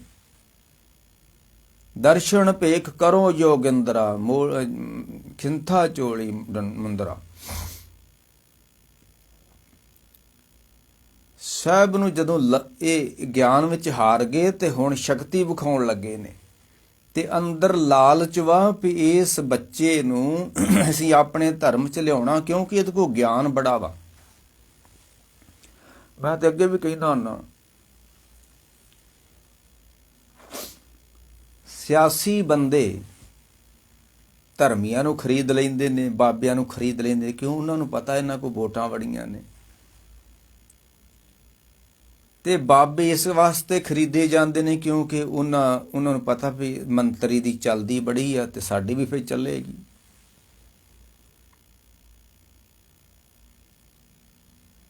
ਇਸ ਕਰਕੇ ਸਿੱਧੀ ਮਨੇ ਵਿਚਾਰਿਆ, ਉਹਨਾਂ ਨੇ ਮਨ ਵਿੱਚ ਵਿਚਾਰਿਆ ਕਿ ਦਰਸ਼ਨ ਇਹ ਲੇਵੇ ਬਾਲਾ, ਇਹ ਬੱਚਾ ਸਾਡੇ ਧਰਮ ਚ ਕਿਵੇਂ ਆਵੇ। ਐਸਾ ਜੋਗੀ ਕਲੀ ਮੈਂ, ਇਹੋ ਜਿਹਾ ਜੋਗੀ ਜਿਦ ਕੋ ਇੰਨਾ ਗਿਆਨ ਵਾ, ਜਿਹੜਾ ਕਹਿੰਦਾ ਤੀਰਥ ਅੰਤਰਗਤ ਤੀਰਥ ਮਲਣ ਆਓ, ਤੀਰਥ ਨਾਵਾਂ ਜੇ ਤਿਸ ਭਾਵਾਂ, ਜਿਹੜਾ ਤੀਰਥਾਂ ਦਾ ਹੀ ਖੰਡਨ ਪਿਆ ਕਰਦਾ ਹੈ, ਜਿਹੜਾ ਗੁਰ ਈਸ਼ਰ ਗੁਰ ਗੋਰਖ ਬ੍ਰਹਮਾ ਗੁਰ ਪਾਰਬਤੀ ਦਾ ਹੀ ਖੰਡਨ ਕਰਕੇ ਤੇ ਕਹਿੰਦਾ ਕਿ ਥਾਪਿਆ ਨਾ ਜਾਏ। ਮੈਂ ਉਸ ਨੂੰ ਗੁਰੂ ਮੰਨਦਾ ਜਿਹੜਾ ਥਾਪਣ ਨਹੀਂ ਹੁੰਦਾ। ਤੁਸੀਂ ਥਾਪਣ ਕਰਕੇ ਧਰਮ ਮੰਦਰਾਂ ਦੇ ਅੰਦਰ ਤੇ ਉਹਦੀ ਪੂਜਾ ਕਰਦੇ, ਮੈਂ ਉਸ ਦੀ ਪੂਜਾ ਕਰਦਾ, ਥਾਪਿਆ ਨਾ ਜਾਏ, ਕੀਤਾ ਨਾ ਹੋਏ, ਮੈਂ ਤਾਂ ਉਸ ਦੀ ਪੂਜਾ ਕਰਦਾ। ਕਹਿਣ ਲੱਗੇ ਇਹਨਾਂ ਗਿਆਨ ਨੂੰ ਕਿੱਥੋਂ ਆ ਗਿਆ ਹੈ। ਇੱਥੇ ਸਾਰੀ ਸਾਰੀ ਜ਼ਿੰਦਗੀ ਹੋ ਗਈ ਸਵਾਹ ਮਲ ਕੇ ਬੈਠੇ ਹੋਏ ਆ ਤੇ ਕੇਵਲ ਭੰਗ ਪੀ ਕੇ ਮਸਤ ਹੋਏ ਫਿਰਦੇ ਆ, ਤੇ ਗਿਆਨ ਤੇ ਸਾਡੇ ਕੋਲ ਹੈ ਹੀ ਨਹੀਂਗਾ। ਜੋਗੀ ਗਿਆਨ ਵਿਹੂਣਿਆ, ਗਿਆਨ ਕੋਈ ਨਹੀਂਗਾ, ਜੋਗੀ ਬਣੇ ਫਿਰਦੇ ਹੋ ਤੁਸੀਂ। ਜੋਗ ਨ ਪਾਇਆ ਜੁਗਤ ਗਵਾਈ, ਕਿਤ ਕਾਰਨ ਤਨ ਮੁੰਦਰਾ ਪਾਈ, ਮੁੰਦਰਾ ਪਾਏ ਫਿਰੇ ਸੰਸਾਰ, ਜਿੱਥੇ ਕਿੱਥੇ ਸਿਰਜਣਹਾਰ। ਜੋਗੀ ਗਿਆਨ ਵਿਹੂਣਿਆ, ਨਿਸ ਦਿਨ ਅੰਗ ਲਗਾਏ ਨਿਸ਼ਾਰਾ, ਇਸ਼ਾਰਾ ਕਹਿੰਦੇ ਨੇ ਸਵਾਹ ਨੂੰ। ਸਵੇਰੇ ਸਵਾਹ ਮਲਣੀ ਆ, ਰਾਤ ਨੂੰ ਫਿਰ ਸਵਾਹ ਮਲਣੀ। ਇਹ ਕੋਈ ਧਰਮ ਵਾ ਸਵਾਹ ਮਲਣੀ? ਇਹ ਕੋਈ ਯੋਗ ਮਤ ਵਾ ਸਵਾਹ ਮਲਣੀ? ਤੇ ਜਿਦ ਕੋ ਗਿਆਨ ਵਾ ਉਹਨੂੰ ਸਵਾਹ ਮਲਣ ਦੀ ਲੋੜ ਕੋਈ ਨਹੀਂ। ਗੁਰੂ ਨਾਨਕ ਸਾਹਿਬ ਕੋ ਗਿਆਨ ਵਾ, ਜੋਗੀਆਂ ਕੋ ਸਵਾਹ ਵਾ। ਐਸਾ ਜੋਗੀ ਕਲੀ ਮੇ ਹਮਰੇ ਪੰਥ ਕਰੇ ਉਜਿਆਲਾ। ਜੇ ਐਡਾ ਗਿਆਨੀ ਬੰਦਾ, ਅਸੀਂ ਘਰ ਬਾਰ ਛੱਡੇ ਹੋਏ ਆ, ਭੰਗਾਂ ਪੀ ਛੱਡੀਆਂ, ਸਵਾਹਾਂ ਮਲ ਛੱਡੀਆਂ, ਗਿਆਨ ਤੇ ਸਾਨੂੰ ਹੋਇਆ ਹੀ ਕੱਖ ਨਹੀਂ। ਤੇ ਆਵੇ ਗ੍ਰਸਤੀ ਬੰਦਾ ਜਿਹਦੀ ਘਰ ਵਾਲੀ ਹੈ, ਜਿਹਦੇ ਬੱਚੇ ਨੇ, ਐਡਾ ਗਿਆਨੀ ਬੰਦਾ, ਐਡਾ ਗਿਆਨੀ ਬੰਦਾ। ਮੈਂ ਫੇਰ ਕਹਿ ਦਿਆਂ, ਗਿਆਨ ਕਿੱਥੋਂ ਆਉਂਦਾ ਹੈ? ਗਿਆਨ ਉਦੋਂ ਆਉਂਦਾ ਜਦੋਂ ਚਿੱਤ ਟਿਕ ਜਾਂਦਾ ਹੈ। ਤੇ ਡੰਡਾ ਮੁੰਦਰਾ ਖਿੰਥਾ ਆਧਾਰੀ, ਭਰਮ ਕੇ ਪਵੇ ਭੇਖ ਧਾਰੀ। ਆਸਣ ਪਵਨ ਦੂਰ ਕਰ ਬਬਰੇ, ਛੋੜ ਕਬਟ ਨਿਤ ਹਰ ਭਜ ਬਬਰੇ। ਜੇ ਤੂੰ ਜਾਚੇ ਤਿਰਪਣ ਭੋਗੀ, ਕਹੋ ਕਬੀਰ ਕੈਸੋ ਜੁਗ ਜੋਗੀ। ਕਾਦੇ ਜੋਗੀ ਹੋ ਤੁਸੀਂ? ਲੋਕਾਂ ਦੇ ਘਰਾਂ ਵਿੱਚ ਜਾ ਕੇ ਰੋਟੀਆਂ ਪਏ ਮੰਗਦੇ ਹੋ, ਤੇ ਕਾਦੇ ਜੋਗੀ ਹੋ ਤੁਸੀਂ? ਜੋਗੀ ਹੋਵਾਂ ਜਗ ਭਾਵਾਂ, ਮੈਂ ਜੋਗੀ ਬਣ ਗਿਆ ਤੇ ਤੁਰਿਆ ਫਿਰਦਾ ਹੈ। ਜੋਗੀ ਹੋਵਾਂ ਜਗ ਭਾਵਾਂ, ਘਰ ਘਰ ਭੀਖਿਆ ਲਿਓ, ਦਰਗੇ ਲੇਖਾ ਮੰਗੀਏ, ਕਿਸ ਕਿਸ ਉੱਤਰ ਦਿਓ।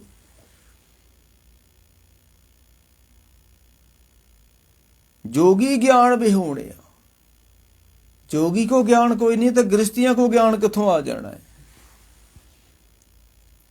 गृहस्थी ते चिंता दा मारिया फिरन दिया, गृहस्थी ते हिरस दा मारिया फिर रहा, इहदे कोल ज्ञान कित्थों आउणा है? ज्ञान कित्थों आउंदा है? जदों उन्हां आखिया ज्ञान चर्चा विच जोगी हार चुके ने गुरु नानक साहिब अगे, ते सिद्ध बोलन शुभ बचन धन नानक तेरी वड्डी कमाई, तू वड्डा वां ते दर्शन पेख करो जोगिंदरा, तुसी साडा धर्म धारण कर लो, असीं तुहानूं अपना जथेदार मनदे हां, जोगिंदरा बना देंगे। ते लालच की है मन दे अंदर, इहदे नाल साडा योग मत बड़ा वधेगा। सिद्धि मने विचारिया कि दर्शन ए लेवे बाला, ऐसा जोगी कली में हमरे पंथ करे उजियाला, साडा पंथ बड़ा वधेगा। ਤੇ ਉਹਨਾਂ ਨੂੰ ਇਹ ਨਹੀਂ ਪਤਾ ਕਿ ਬਾਬਾ ਆਪਣਾ ਵੀ ਇੱਕ ਪੰਥ ਚਲਾਉਣ ਦਿਆ ਵਾ। ਜੇ ਬਾਬੇ ਦਾ ਆਪਣਾ ਕੋਈ ਪੰਥ ਨਾ ਹੁੰਦਾ ਤੇ ਬਾਬਾ ਜੋਗੀ ਬਣ ਜਾਂਦਾ। ਬਾਬੇ ਦਾ ਤੇ ਆਪਣਾ ਹੀ ਪੰਥ ਵਾ। ਮਾਰਿਆ ਸਿੱਕਾ ਜਗਤ ਵਿੱਚ, ਨਾਨਕ ਨਿਰਮਲ ਪੰਥ ਚਲਾਇਆ। ਉਹਨੇ ਤੇ ਆਪਣਾ ਪੰਥ ਚਲਾਇਆ। ਤੁਹਾਡੇ ਪੰਥ ਵਿੱਚ ਬਾਬਾ ਜੀ ਕਿਉਂ ਆਉਣਗੇ?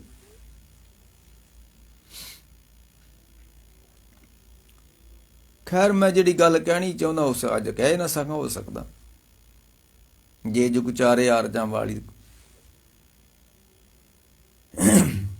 ਖੱਪਰ ਦਿੱਤਾ ਨਾਥ ਜੀ। ਹੁਣ ਗਿਆਨ ਵਿੱਚ ਹਾਰਿਆ ਨੇ, ਹੁਣ ਸ਼ਕਤੀ ਵਿਖਾਉਣੀ ਬਾਬਾ ਜੀ। ਕਹਿਣ ਲੱਗੇ ਸਾਹਮਣੇ ਇੱਕ ਤਲਾਬ ਹੈ, ਉੱਥੋਂ ਜਾ ਕੇ ਪਾਣੀ ਲੈ ਕੇ ਆਓ। ਸਾਹਿਬ ਕਹਿੰਦੇ ਕੋਈ ਗੱਲ ਨਹੀਂ, ਸੇਵਾ ਕਰਨਾ ਸਾਡਾ ਧਰਮ, ਲਿਆਓ ਖੱਪਰ ਦਿਓ ਤੁਸੀਂ, ਅਸੀਂ ਲੈ ਆਉਣੇ ਪਾਣੀ। ਸੇਵਾ ਤੇ ਵੰਡ ਕੇ ਛਕਣਾ ਸਾਡਾ ਧਰਮ ਹੈ, ਲਿਆਓ। ਖੱਪਰ ਦਿੱਤਾ ਨਾਥ ਜੀ। ਜੋਗੀ ਨੇ ਆਪਣੇ ਕੋਲ ਖੱਪਰ ਦੇਤਾ ਇੱਕ।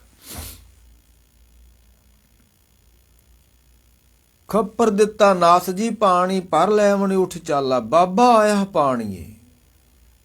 ਜਦੋਂ ਗੁਰੂ ਨਾਨਕ ਸਾਹਿਬ ਸਰੋਵਰ ਤੇ ਜਾਂਦੇ ਨੇ ਜਿਹ 'ਚ ਪਾਣੀ ਸੀ, ਤੇ ਜੋਗੀ ਨੇ ਆਪਣੀ ਕਰਾਮਾਤ ਨਾਲ ਉਸ ਪਾਣੀ ਨੂੰ ਮੋਤੀਆਂ 'ਚ ਬਦਲ ਦਿੱਤਾ।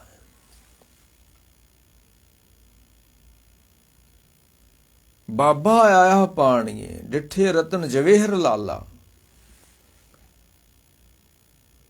ਸਤਿਗੁਰ ਗਮ ਅਗਾਧ ਪੁਰਖ, ਕਿਹੜਾ ਝੱਲੇ ਗੁਰੂ ਦੀ ਝਾਲਾ। ਹੁਣ ਏਡੇ ਵੱਡੇ ਜੋ ਗੁਰੂ ਨਾਨਕ ਸਾਹਿਬ ਦੀ ਜੋਗੀ ਕਿਵੇਂ ਝਾਲ ਸਕਦੇ ਸੀ? ਉਹ ਕੱਚਾ ਪਿੱਲਾ ਹੁੰਦਾ ਤੇ ਜੋਗੀਆਂ ਦੇ ਮਗਰ ਲੱਗ ਜਾਂਦਾ। ਫਿਰ ਆਇਆ ਗੁਰਨਾਥ ਜੀ, ਪਾਣੀ ਠੌਰ ਨਹੀਂ। ਉੱਥੇ ਪਾਣੀ ਨਹੀਂ ਹੈ। ਜਦੋਂ ਗੁਰੂ ਨਾਨਕ ਸਾਹਿਬ ਖਾਲੀ ਲੋਟਾ ਲੈ ਕੇ ਆ ਗਏ, ਜੋਗੀ ਕਹਿੰਦੇ ਤੁਸੀਂ ਪਾਣੀ ਨਹੀਂ ਲੈ ਕੇ ਆਏ। ਫਿਰ ਆਇਆ ਗੁਰਨਾਥ ਜੀ, ਪਾਣੀ ਠੌਰ ਨਹੀਂ ਉਸ ਤਾਲਾ। ਉਸ ਤਲਾਬ ਵਿੱਚ ਪਾਣੀ ਨਹੀਂ ਹੈ। ਕਹਿਣਗੇ ਪਾਣੀ ਨਹੀਂ ਹੈ, ਕੀ ਆ ਉੱਥੇ? ਕਹਿਣਗੇ ਰੋੜੇ ਪਏ ਹੋਏ ਨੇ। ਜਿਨ੍ਹਾਂ ਸ਼ਕਤੀਆਂ ਦੇ ਨਾਲ ਤੁਸੀਂ ਪਾਣੀ ਨੂੰ ਡਿੱਠੇ ਰਤਨ ਜ਼ਵੇਹਰ ਲਾਲਾ ਬਣਾ ਦਿੱਤਾ, ਅਸੀਂ ਉਹਨਾਂ ਨੂੰ ਪੱਥਰ ਹੀ ਮੰਨਦੇ ਹਾਂ। ਕੁਛ ਵੀ ਨਹੀਂ ਆਉਂਦਾ। ਤੁਸੀਂ ਕੁਝ ਨਹੀਂ ਖੱਟਿਆ ਜ਼ਿੰਦਗੀ 'ਚ। ਇੱਕ ਬਚਨ ਆਉਂਦਾ ਮਹਾਰਾਜ ਦਾ ਕਿ ਪੂਜ ਲੱਗੇ ਪੀਰ ਆਖੀਏ। ਕੋਈ ਆਪਣੇ ਆਪ ਨੂੰ ਵੱਡਾ ਪੀਰ ਸਦਾਵੇ ਤੇ ਲੋਕੀ ਉਹਦੀ ਪੂਜਾ ਕਰਨ। ਪੂਜ ਲੱਗੇ ਪੀਰ ਆਖੀਏ, ਸਭ ਮਿਲੇ ਸੰਸਾਰ। ਤੇ ਉਹਨੂੰ ਬੜੇ ਲੋਕੀ ਉਹਨੂੰ ਮਿਲਣ ਆਉਣ। ਕੋਈ ਪੁੱਜਿਆ ਹੋਇਆ ਪੀਰ ਹੋਵੇ। ਪੂਜ ਲੱਗੇ ਪੀਰ ਆਖੀਏ, ਸਭ ਮਿਲੇ ਸੰਸਾਰ। ਚਾਹ ਪਤ ਲੇਖੇ ਨਾ ਪਵੇ, ਤਾਂ ਸਭਾ ਪੂਜ ਖਵਾਰ। ਚੰਗਾ ਨਾਉ ਰਖਾਏ ਕੇ ਜਸ ਕੀਰਤ ਜਗ ਲੈ। ਜੇ ਤਿਸ ਨਦਰ ਨਾ ਆਵਈ, ਤਾਂ ਬਾਤ ਨਾ ਪੁੱਛੇ ਕੇ। ਮਾਰ ਕਹਿੰਦੇ ਪੂਜ ਲੱਗੇ ਪੀਰ ਆਖੀਏ, ਸਭ ਮਿਲੇ ਸੰਸਾਰ। ਜਾਂ ਪਤ ਲੇਖੇ ਨਾ ਪਵੇ, ਸਭਾ ਪੂਜ ਖਵਾਰ। ਇਹ ਜਿਹੜੇ ਤੁਸੀਂ ਮੱਥੇ ਟਿਕਾਉਂਦੇ ਹੋ ਨਾ, ਤੇ ਆਪਣੀ ਪੂਜਾ ਕਰਾਉਂਦੇ ਹੋ, ਤੇ ਰਿੱਧੀਆਂ ਸਿੱਧੀਆਂ ਕਰਾਮਾਤਾਂ ਦਿਖਾ ਕੇ ਲੋਕਾਂ ਨੂੰ ਚਮਤਕਾਰ ਪਏ ਦਿਖਾਉਂਦੇ ਹੋ। ਮਰ ਕਹਿੰਦੇ ਤੁਹਾਡੀ ਖੁਆਰੀ ਦਾ ਕਾਰਨ ਬਣਨਗੇ। ਯਾਦ ਰੱਖਿਓ ਜੀ। ਇੱਕ ਤੇ ਤੁਹਾਡੀਆਂ ਰਿੱਧੀਆਂ ਸਿੱਧੀਆਂ ਕਰਾਮਾਤਾਂ ਦੇ ਰਾਹੀਂ ਤੁਸੀਂ ਪੂਜਾ ਕਰਾਉਂਦੇ ਹੋ, ਤੇ ਇੱਕ ਜਿਨ ਕੋ ਸਤਿਗੁਰ ਥਾਪਿਆ। ਜਦੋਂ ਗੁਰੂ ਸਥਾਪਨ ਕਰ ਦਿੰਦਾ ਹੈ ਨਾ, ਜਿਨ ਕੋ ਸਤਿਗੁਰ ਥਾਪਿਆ, ਤੇ ਨਾ ਮੇਟ ਨਾ ਸਕੇ ਕੋਏ। ਤੁਹਾਡੀ ਪੂਜਾ ਤੁਹਾਨੂੰ ਖੁਆਰ ਕਰੇਗੀ। ਤੇ ਜਦੋਂ ਤੁਸੀਂ ਗੁਰੂ ਦੀਆਂ ਬਖਸ਼ਾਂ ਲੈ ਕੇ ਸਿੱਧ ਬਣੋਗੇ, ਫਿਰ ਮਰ ਕਹਿੰਦੇ ਜਿਨ ਕੋ ਸਤਿਗੁਰ ਥਾਪਿਆ, ਤੇ ਨਾ ਮੇਟ ਨਾ ਸਕੇ ਕੋਏ। ਉਹਨਾਂ ਅੰਦਰ ਨਾਮ ਨਿਧਾਨ ਹੈ, ਨਾਮੋ ਪ੍ਰਗਟ ਹੋਏ। ਨਾਉ ਪੂਜੀਏ ਨਾਉ ਮੰਨੀਏ, ਅਖੰਡ ਸਦਾ ਸੱਚ ਸੋਏ। ਅਸੀਂ ਉਸ ਦੀ ਪੂਜਾ ਕਰਦੇ ਜੋ ਅਖੰਡ ਹੈ, ਜੋ ਖੰਡਨ ਨਹੀਂ ਹੋ ਸਕਦਾ। ਤੇ ਤੁਸੀਂ ਗੁਰ ਈਸ਼ਰ ਗੁਰ ਗੋਰਖ ਬ੍ਰਹਮਾ ਇਹਨਾਂ ਦੀ ਥਾਪਣਾ ਕਰਕੇ ਤੇ ਤੁਸੀਂ ਪੂਜਾ ਪੈ ਕਰਦੇ ਹੋ। ਸਾਹਿਬ ਕਹਿੰਦੇ ਉਹ ਅਖੰਡ ਵਾ, ਉਹ ਥਾਪਿਆ ਨਾ ਜਾਏ।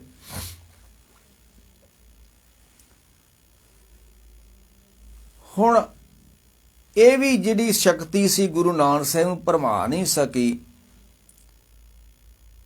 ਤੇ ਹੁਣ ਫਿਰ ਉਹ ਕਹਿੰਦੇ ਨੇ ਜੇ ਤੁਸੀਂ ਜੋਗੀ ਬਣ ਜਾਓ ਤੇ ਅਸੀਂ ਧਨ ਦੀ ਉਮਰ ਵੱਡੀ ਕਰ ਦਿਆਂਗੇ। ਜੋਗੀ ਬਣਨਾ ਉਮਰ ਵੱਡੀ ਹੋ ਜਾਂਦੀ ਹੈ, ਇਹ ਸੱਚਾਈ ਆ। ਉਮਰ ਤਾਂ ਵੱਡੀ ਹੋ ਜਾਂਦੀ ਆ ਪਰ ਉਮਰ ਸਫਲ ਨਹੀਂ ਹੁੰਦੀ। ਤੇ ਵੱਡੀ ਉਮਰ ਨਾ ਹੁੰਦਾ ਵੀ ਕੀ ਆ।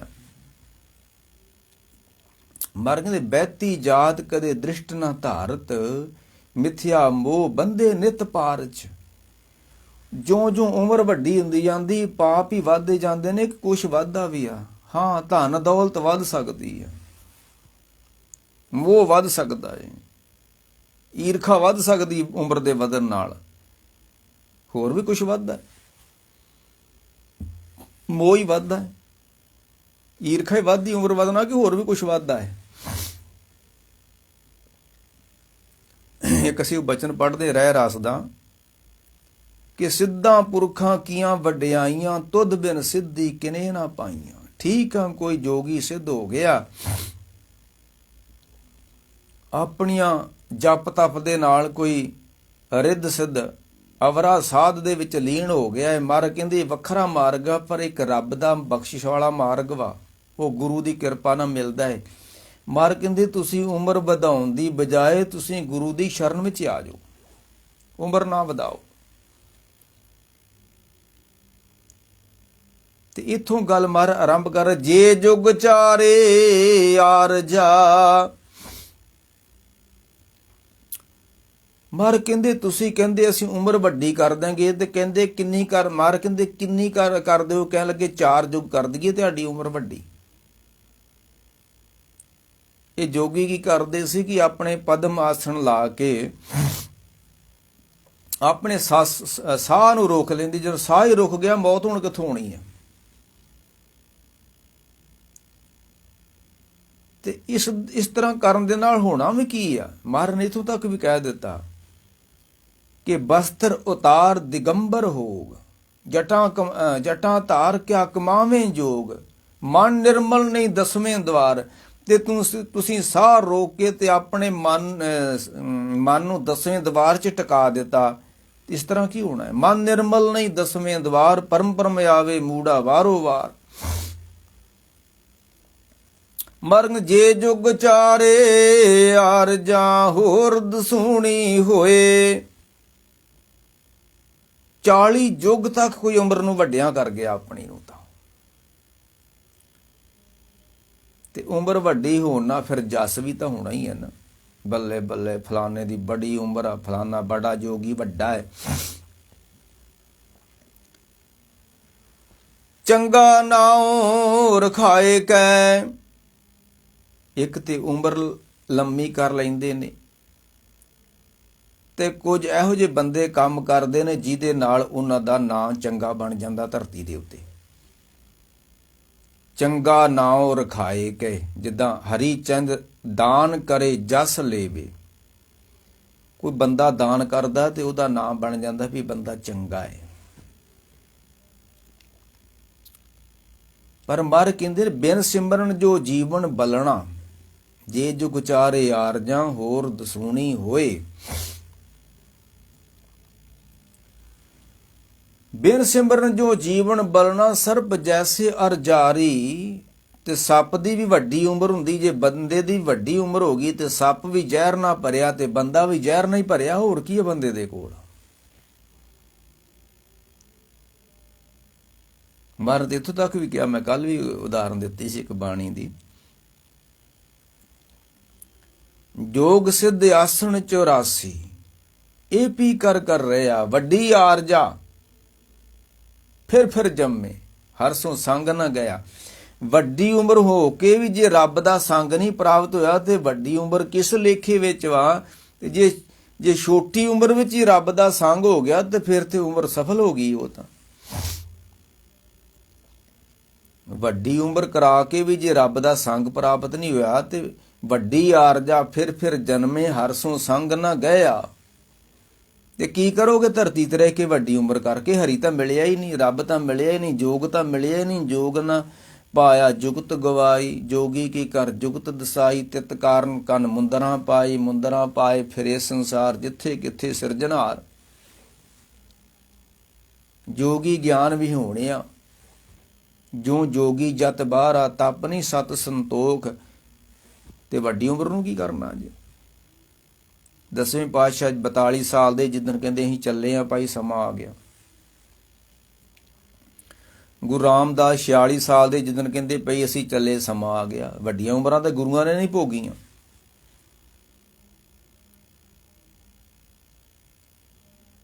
ਤੇ ਜਿਉਂ ਉਮਰ ਵੱਡੀ ਹੁੰਦੀ ਜਾਂਦੀ, ਸਰੀਰ ਪੁਰਾਣਾ ਹੁੰਦਾ ਜਾਂਦਾ। ਤੇ ਪੁਰਾਣੀਆਂ ਜੇ ਬਾਹਰੀ ਸਾਨੂੰ ਪੁਰਾਣੀਆਂ ਚੀਜ਼ਾਂ ਪ੍ਰਵਾਨ ਨਹੀਂ ਆ, ਤੇ ਸਰੀਰ ਪਤਾ ਨਹੀਂ ਪੁਰਾਣਾ ਅਸੀਂ ਕਿਉਂ ਲਈ ਫਿਰਦੇ ਆ। ਫਿਰ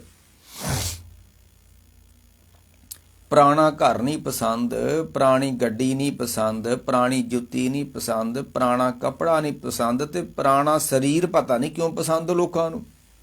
ਕਿਉਂ ਨਹੀਂ ਛੱਡਣਾ ਚਾਹੁੰਦੇ? ਕਿਉਂ ਮੋਹ ਰੱਖਦੇ ਨੇ ਇਸ ਦੇ ਨਾਲ? ਤੇ ਜਿਨ੍ਹਾਂ ਨੂੰ ਸਰੀਰ ਨਾਲ ਮੋਹ ਨਾ ਹੋਵੇ, ਉਹ ਗੁਰੂ ਗੋਬਿੰਦ ਸਿੰਘ ਕਹਿੰਦੇ 42 ਸਾਲ ਦੀ ਉਮਰ ਅਸੀਂ ਚੱਲੇ ਆਂ ਭਾਈ, ਸਮਾਂ ਆ ਗਿਆ। ਮਾਰ ਕਹਿੰਦੇ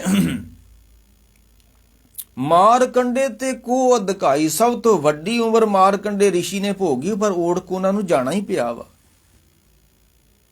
ਭਾਈ ਗੁਰਦਾਸ ਨੇ ਇੱਕ ਗੱਲ ਲਿਖੀ ਹੈ, ਲੱਖ ਵਰਿਆਂ ਕੀ ਆਰਜਾ, ਕੋਠੇ ਮੰਡਪ ਕੋੜ ਨਾ ਸਾਜੇ। ਕਰਨ ਤਪੱਸਿਆ ਬਨ ਵਿਖੇ, ਵਕਤ ਗੁਜ਼ਾਰਨ ਪਿੰਨੀ ਸਾਗੇ। ਕਹਿੰਦੇ ਲੱਖ ਸਾਲ ਇੱਥੇ ਜੀਣਾ। ਇੱਕ ਲੋਕਾਂ ਦੀ ਇਹ ਵੀ ਸੋਚ ਰਹੀ ਪੁਰਾਣੇ ਸਮੇਂ ਯੁਗਾਂ 'ਚ, ਰਿਸ਼ੀ ਮਹਾਂਪੁਰਖਾਂ ਨੇ ਆਖਣਾ ਵੀ ਲੱਖ ਸਾਲ ਦੀ ਉਮਰ ਵਾ, ਇਹ ਘਟਦੀ ਲੱਖ ਤੋਂ 10,000 ਰਹੀ, ਫਿਰ 1000 ਸਾਲ ਰਹੀ, ਹੁਣ 100 ਸਾਲ ਰਹੀ। ਘਟਦੀ ਜਾਂਦੀ ਉਮਰ ਦਿਨੋਂ ਦਿਨ ਬੰਦੇ ਦੀ। ਜਿਉਂ ਸਮਾਂ ਤੇਜ਼ ਆਉਂਦਾ ਜਾਏਗਾ, ਤਿਉਂ ਬੰਦੇ ਦੀ ਉਮਰ ਘਟਦੀ ਜਾਏਗੀ। ਫਰਜ਼ ਕਰ ਲਓ, ਜਦੋਂ ਅਸੀਂ ਅੱਜ ਤੋਂ ਕੋਈ 100 ਸਾਲ ਪਹਿਲਾਂ ਹਜ਼ੂਰ ਸਾਹਿਬ ਜਾਣਾ ਪੈਂਦਾ ਸੀ, ਸਾਨੂੰ 4 ਮਹੀਨੇ ਲੱਗਦੇ ਸੀ। ਹੁਣ 3 ਘੰਟਿਆਂ 'ਚ ਪਲੇਨ ਰਾਹੀਂ, ਜਹਾਜ਼ ਰਾਹੀਂ ਅੰਮ੍ਰਿਤਸਰ ਤੋਂ ਨੰਦੇੜ 3 ਘੰਟਿਆਂ 'ਚ। ਸਮਾਂ ਕਾਹਲੇ, ਜਿੰਨਾ ਸਮਾਂ ਤੇਜ਼ ਹੋ ਗਿਆ ਉਨੀ ਬੰਦੇ ਦੀ ਉਮਰ ਰੱਬ ਨੇ ਘਟਾ ਛੱਡੀ ਆ। ਪਹਿਲੋਂ ਲੱਖ ਸਾਲ ਹੁੰਦੀ ਸੀ, ਫਿਰ 10,000 ਸਾਲ ਉਮਰ ਕਰਦੀ, 9 ਹਿੱਸੇ ਘੱਟੀ ਆਰਜਾ। ਫਿਰ ਬੰਦਾ ਹੋਰ ਤੇਜ਼ ਹੋ ਗਿਆ ਤੇ ਰੱਬ ਨੇ ਹੁਣ 100 ਸਾਲ ਉਮਰ ਘਟਤੀ ਆ। ਤੇ ਹੁਣ ਇਹਨੇ ਹੋਰ ਤੇਜ਼ ਹੁੰਦਾ ਜਾਂਦਾ ਤੇ ਉਮਰ ਹੋਰ ਘਟਦੀ ਜਾਣੀ ਆ। ਹੁਣ ਮਰ ਕਹਿੰਦੇ ਆ ਕਿ ਚੰਗਾ ਨਾਉ ਰਖਾਏ ਕੈ, ਜਸ ਕੀਰਤ ਜਗ ਲੇ। ਮਰ ਕਹਿੰਦੇ ਕੋਈ ਬੰਦਾ ਕੋਈ ਦਾਨ ਪੁੰਨ ਕਰਕੇ ਧਰਤੀ ਤੇ ਚੰਗਾ ਨਾਂ ਵੀ ਰਖਾ ਲਵੇ। ਇੱਕ ਤੇ ਵੱਡੀ ਉਮਰ ਕਰ ਲਵੇ, ਦੂਜਾ ਚੰਗਾ ਨਾਂ ਰਖਾ ਲਵੇ ਵੀ ਫਲਾਣਾ ਬੰਦਾ ਬੜਾ ਦਾਨੀ ਪੁੰਨੀ ਆ, ਆਪਣਾ ਨਾਂ ਬਣਾ ਲਵੇ। ਚੰਗਾ ਨਾਉ ਰਖਾਏ ਕੇ, ਜਸ ਕੀਰਤ ਜਗ ਲੇ। ਪਰ ਜੇ ਤਿਸ ਨਦਰ ਨਾ ਆਵਈ, ਜੇ ਬੰਦਾ ਰੱਬ ਦੇ ਧਿਆਨ ਵਿੱਚ ਨਹੀਂ ਆਇਆ ਤਾਂ ਉਹੀ ਗੱਲ ਆ ਗਈ ਨਾ ਕਿ ਪੂਜ ਲੱਗੇ ਪੀਰ ਆਖੀਏ, ਸਭ ਮਿਲੇ ਸੰਸਾਰ। ਜਾਂ ਪਤ ਲੇਖੇ ਨਾ ਪਵੇ, ਤਾਂ ਸਭਾ ਪੂਜ ਖਵਾਰ। ਉਮਰ ਵੱਡੀ ਹੋ ਗਈ ਤੇ ਤੁਸੀਂ ਰੱਬ ਨੂੰ ਭਾਏ ਨਹੀਂ, ਤੁਸੀਂ ਦਾਨ ਪੁੰਨ ਕਰਕੇ ਚੰਗਾ ਨਾਂ ਬਣਾ ਲਿਆ, ਤੇ ਇਹ ਕੰਮ ਰੱਬ ਨੂੰ ਪ੍ਰਵਾਨ ਨਹੀਂ ਹੁੰਦਾ। ਰੱਬ ਨੂੰ ਪ੍ਰਵਾਨ ਹੁੰਦਾ ਹੈ ਅੰਮ੍ਰਿਤ ਵੇਲੇ ਦਾ ਜਪਿਆ ਜਾਪ। ਤੇ ਤੁਸੀਂ ਉਮਰ ਵੱਡੀਆਂ ਕਰਨ 'ਚ ਲੱਗੇ ਹੋਏ, ਤੁਸੀਂ ਦਾਨ ਪੁੰਨ 'ਚ ਲੱਗੇ ਹੋਏ ਜੀ। ਚੰਗਾ ਨਾਉ ਰਖਾਏ ਕੇ, ਜਸ ਕੀਰਤ ਜਗ ਲੈ। ਜੇ ਤਿਸ ਨਦਰ ਨਾ ਆਵਈ, ਲੋਕੀ ਕਹਿਣਗੇ ਵੱਡਾ ਜੋਗੀ ਆ, ਲੋਕੀ ਕਹਿਣਗੇ ਵੱਡਾ ਦਾਨੀ ਆ, ਲੋਕੀ ਕਹਿਣਗੇ ਵੱਡਾ ਪੁੰਨੀ ਆ, ਲੋਕੀ ਕਹਿਣਗੇ ਵੱਡਾ ਗਿਆਨੀ ਆ। ਪਰ ਰੱਬ ਦੀ ਦਰਗਾਹ 'ਚ ਪ੍ਰਵਾਨ ਹੀ ਨਹੀਂ ਹੋਇਆ। ਨਾ ਗਿਆਨੀ ਪ੍ਰਵਾਨ ਹੋਇਆ, ਨਾ ਦਾਨੀ ਪ੍ਰਵਾਨ ਹੋਇਆ, ਨਾ ਇਸ਼ਨਾਨੀ ਪ੍ਰਵਾਨ, ਕੋਈ ਪ੍ਰਵਾਨ ਨਹੀਂ ਹੁੰਦਾ। ਨਾ ਨਾ ਨਾ ਨਾ ਤੂੰ ਆਵੇਂ ਵਸ ਬਹੁਤ ਕਿਨਾ ਬਣੇ, ਨਾ ਤੂੰ ਆਵੇਂ ਵਸ ਬੇਦ ਪੜਾ ਬਣੇ, ਨਾ ਤੂੰ ਆਵੇਂ ਵਸ ਧਰਤੀ ਧਾਈਏ, ਨਾ ਤੂੰ ਆਵੇਂ ਵਸ ਤੀਰਥ ਨਹਾਈਏ, ਨਾ ਤੂੰ ਆਵੇਂ ਵਸ ਕਿਤੇ ਸਿਆਣ ਪੇ, ਸਹਿ ਸਿਆਣਪਾਂ ਲੱਖ ਹੋਏ ਤਾਂ ਇੱਕ ਨ ਚੱਲੇ ਨਾਲ। ਨਾ ਤੂੰ ਆਵੇਂ ਵਸ ਕਿਤੇ ਸਿਆਣ ਪੈ, ਨਾ ਤੂੰ ਆਵੇਂ ਵਸ ਬਹੁਤਾ ਦਾਨ ਦੇ, ਸਭ ਕੋ ਤੇਰੇ ਵਸ ਅਗੰਮ ਅਗੋਚਰਾ, ਤੂੰ ਭਗਤਾਂ ਕੇ ਵਸ। ਵੱਡੀ ਉਮਰਾਂ ਵਾਲਿਆਂ ਨਾਲ ਕੀ ਹੋਣਾ ਹੈ? ਚੰਗਾ ਨਾ ਜੇ ਜੁਗਚਾਰੇ ਆਰ ਜਾਂ ਹੋਰ ਦਸੂਣੀ ਹੋਏ ਫੇਰ ਕੀ ਹੋਣਾ ਹੈ? ਜੇ ਚੰਗਾ ਨਾ ਰਖਾ ਲਿਆ ਤੇ ਫਿਰ ਕੀ ਹੋਣਾ ਹੈ? ਕੱਖ ਵੀ ਨਹੀਂ ਹੋਣਾ। ਇਹ ਤੇ ਰੱਬ ਨੂੰ ਪ੍ਰਵਾਨ ਹੀ ਨਹੀਂ ਗੱਲਾਂ। ਨਾ ਤੇ ਚੰਗਾ ਨਾ ਪ੍ਰਵਾਨ ਹੈ ਰੱਬ ਨੂੰ। ਜਿਹੜੇ ਰੱਬ ਦੇ ਪਿਆਰੇ ਹੁੰਦੇ ਨੇ ਉਹ ਚੰਗਾ ਨਾਂ ਨਹੀਂ ਬਣਾਉਂਦੇ, ਉਹ ਆਪਣਾ ਆਪ ਹੀ ਮਿਟਾਉਂਦੇ ਨੇ, ਤਾਂ ਰੱਬ ਨੂੰ ਪ੍ਰਵਾਨ ਹੁੰਦੇ ਨੇ। ਦੁਨੀਆਦਾਰ ਤੇ ਆਪਣਾ ਨਾਂ ਬਣਾਉਣ 'ਚ ਲੱਗਾ ਹੋਇਆ ਵਾ ਕਿ ਮੇਰਾ ਨਾਂ ਬਣ ਜੇ, ਤੇ ਨਾਂ ਬਣਦਾ ਧਨ ਦੇ ਨਾਲ। ਧਨ ਇਕੱਠਾ ਕਰੋ। ਮਰ ਕਹਿੰਦੇ ਆ ਕਿ ਆਤ ਹੋਏ ਤਾਂ ਮੁਗਧ ਸਿਆਣਾ, ਆਥ ਦੇਖ ਨੀਵੇਂ ਜਿਸ ਦੋਏ। ਧਨ ਪੂਜਿਆ ਗਿਆ ਵਾ ਤੇ ਨਾਲ ਧਨਵਾਨ ਪੂਜਿਆ ਗਿਆ।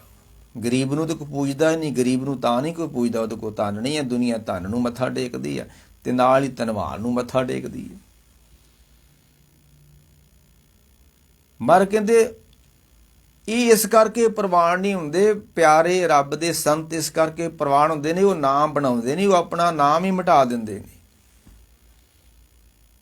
ਤੂੰ ਭਗਤਾਂ ਕੇ ਵਸ, ਭਗਤਾਂ ਤਾਨ ਤੇਰਾ। ਮਰ ਕਹਿੰਦੇ ਚੰਗਾ ਨਾਉ ਰਖਾਏ ਕੇ, ਜਸ ਕੀਰਤ ਜਗ ਲੈ। ਜੇ ਤਿਸ, ਤਿਸ ਮਾਣੇ ਉਹ ਪਰਮਾਤਮਾ ਪਰਮੇਸ਼ਰ, ਇੰਨਾ ਕੁਛ ਕਰਨ ਦੇ ਬਾਅਦਾਂ ਵੀ ਜੇ ਬੰਦਿਆ ਤੂੰ ਰੱਬ ਦੇ ਧਿਆਨ ਵਿੱਚ ਨਹੀਂ ਆਇਆ। ਮੈਂ ਕੱਲ ਵੀ ਕਿਹਾ ਰੱਬ ਦੇ ਧਿਆਨ ਵਿੱਚ ਕਿਹੜਾ ਬੰਦਾ ਆਉਂਦਾ ਹੈ? ਰੱਬ ਦੇ ਧਿਆਨ ਵਿੱਚ ਉਹ ਬੰਦਾ ਆਉਂਦਾ ਜਿਹੜਾ ਸੰਗਤ ਵਿੱਚ ਬਹਿੰਦਾ ਵਾ। ਜਿਹੜਾ ਸੰਗਤ ਵਿੱਚ ਨਹੀਂ ਬਹਿੰਦਾ ਉਹ ਰੱਬ ਦੇ ਧਿਆਨ ਵਿੱਚ ਨਹੀਂ ਆਉਂਦਾ। ਮੁਕਤ ਪਏ ਕਰ ਸਾਧ ਸੰਗਤ, ਤਿਨ ਕੇ ਅਵਗਣ ਸਭ ਪਰ ਹਰਿਆ। ਤਿਨ ਕੋ ਦੇਖ, ਉਹ ਦੇਖਦਾ ਹੈ। ਤਿਨ ਕੋ ਦੇਖ ਪਏ ਕਿਰਪਾਲਾ, ਤਿਨ ਭਵ ਸਾਗਰ ਤਰਿਆ। ਕੋਈ ਮੰਤਰੀ ਸਟੇਜ ਤੇ ਖਲੋਤਾ ਹੋਵੇ ਨਾ ਤੇ ਸਾਹਮਣੇ ਰੈਲੀ ਹੋ, ਇਕੱਠ ਹੋਵੇ,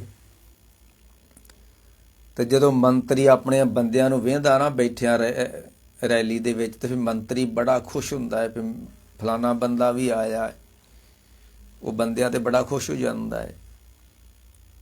ਤੇ ਜਦੋਂ ਕੋਈ ਰੱਬ ਦੀ ਸਭਾ ਜਾਣ ਕੇ ਬਹਿੰਦਾ, ਫਿਰ ਰੱਬ ਬੜਾ ਖੁਸ਼ ਹੁੰਦਾ ਹੈ, ਮੇਰੀ ਸਭਾ 'ਚ ਆਇਆ ਹੋਇਆ ਵਾ, ਇਹ ਮੈਨੂੰ ਮਿਲਣ ਵਾਸਤੇ ਮੇਰੇ ਧੜੇ 'ਚ ਆਇਆ ਹੋਇਆ ਵਾ।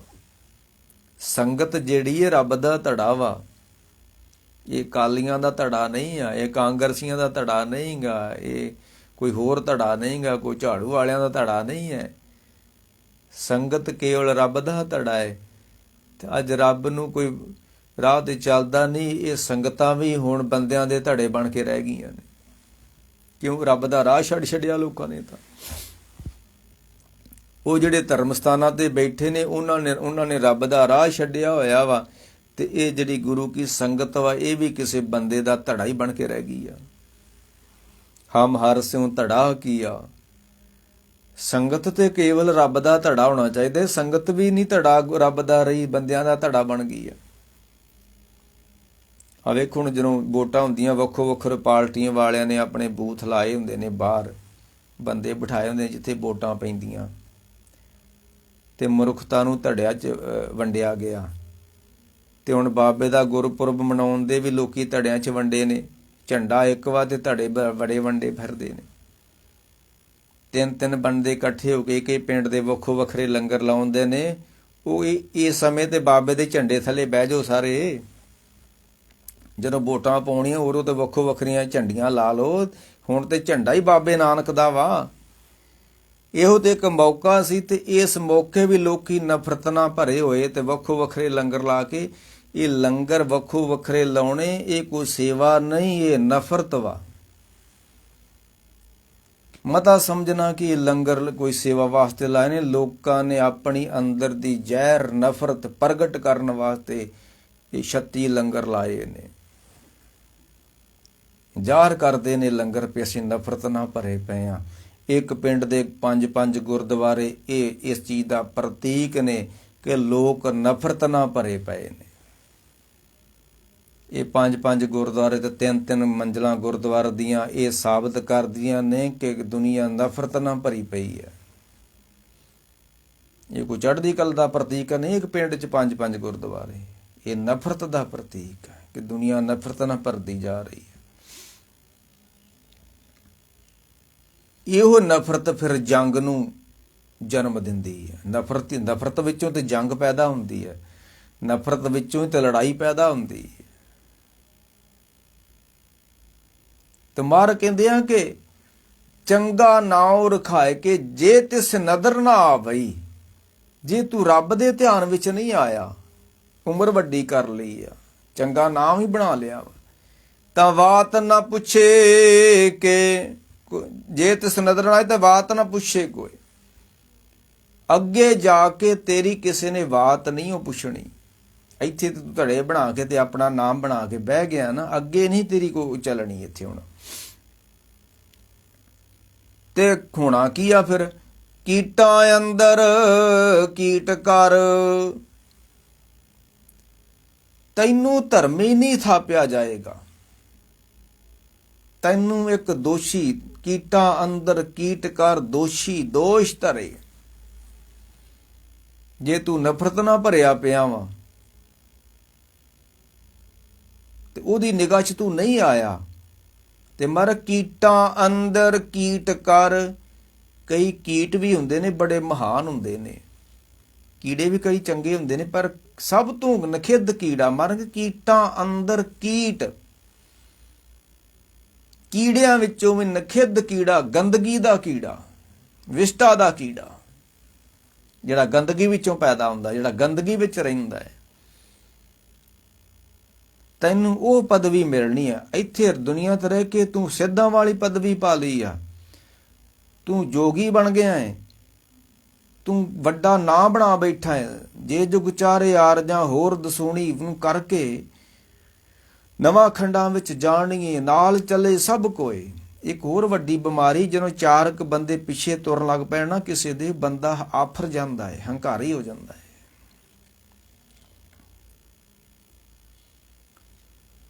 ਚੰਗਾ ਨਾਉ ਰਖਾਏ ਕਿ ਜਸ ਕੀਰਤ ਜੇ ਤਿਸ ਨਦਰ ਨਾ ਆਵੇ, ਨਾਲ ਚੱਲੇ ਸਭ ਕੋਏ। ਮਰ ਕੇ ਦੇ ਜਦੋਂ ਤੂੰ ਜਾਵੇਂ, ਪਿੰਡ ਵਾਲੇ ਲੋਕੀ ਇਕੱਠੇ ਹੋ ਕੇ ਆ ਜਾਣ, ਸ਼ਹਿਰ ਦੇ ਲੋਕ ਇਕੱਠੇ ਹੋਣਾ, ਫਲਾਣਾ ਬੰਦਾ ਆਇਆ ਤੇ ਤੇਰਾ ਬੜਾ ਨਾਂ ਹੋਵੇ, ਚੰਗਾ ਨਾਂ ਹੋਵੇ ਤੇਰਾ, ਜਸ ਕੀਰਤ ਤੂੰ ਲਿਆ ਹੋਵੇ ਧਰਤੀ ਉੱਤੇ। ਜੇ ਤਿਸ ਨਦਰ ਨਾ ਆਈ ਤਾਂ ਬਾਤ ਨਾ ਪੁੱਛੇ ਕਿ ਨਾਲ ਚੱਲੇ ਸਭ ਕੋਏ। ਜਿੰਨਾ ਚਿਰ 10 ਬੰਦੇ ਨਾਲ ਹੋ ਤੇ ਉਹਨਾਂ ਚਿਰ ਬਾਬੇ ਮੱਥਾ ਵੀ ਨਹੀਂ ਟੇਕਣ ਆਉਂਦੇ। ਲੋਕੀ ਕੀ ਕਹਿਣਗੇ ਵੀ ਕੱਲਾ ਬਾਬਾ ਕੱਲਾ ਹੀ ਆ ਗਿਆ, ਇਹਦੇ ਨਾਲ ਹੀ ਕੋਈ ਨਹੀਂ। ਮੱਥਾ ਟੇਕਣ ਜਾਣਾ ਤੇ 15 ਬੰਦੂਕਾਂ, ਤਾਂ ਕਿ ਲੋਕਾਂ ਨੂੰ ਪਤਾ ਲੱਗੇ ਕਿ ਮੈਂ ਮੱਥਾ ਟੇਕਣ ਆਇਆ। ਮੇਰੀਆਂ ਬੰਦੂਕਾਂ ਦਾ ਲੋਕਾਂ ਨੂੰ ਪਤਾ ਲੱਗਣਾ ਚਾਹੀਦਾ, ਮੈਂ ਬੰਦੂਕਾਂ ਰੱਖੀਆਂ ਹੋਈਆਂ ਤਾਂ ਮੱਥਾ ਟੇਕਣ ਆਇਆ ਵਾਂ।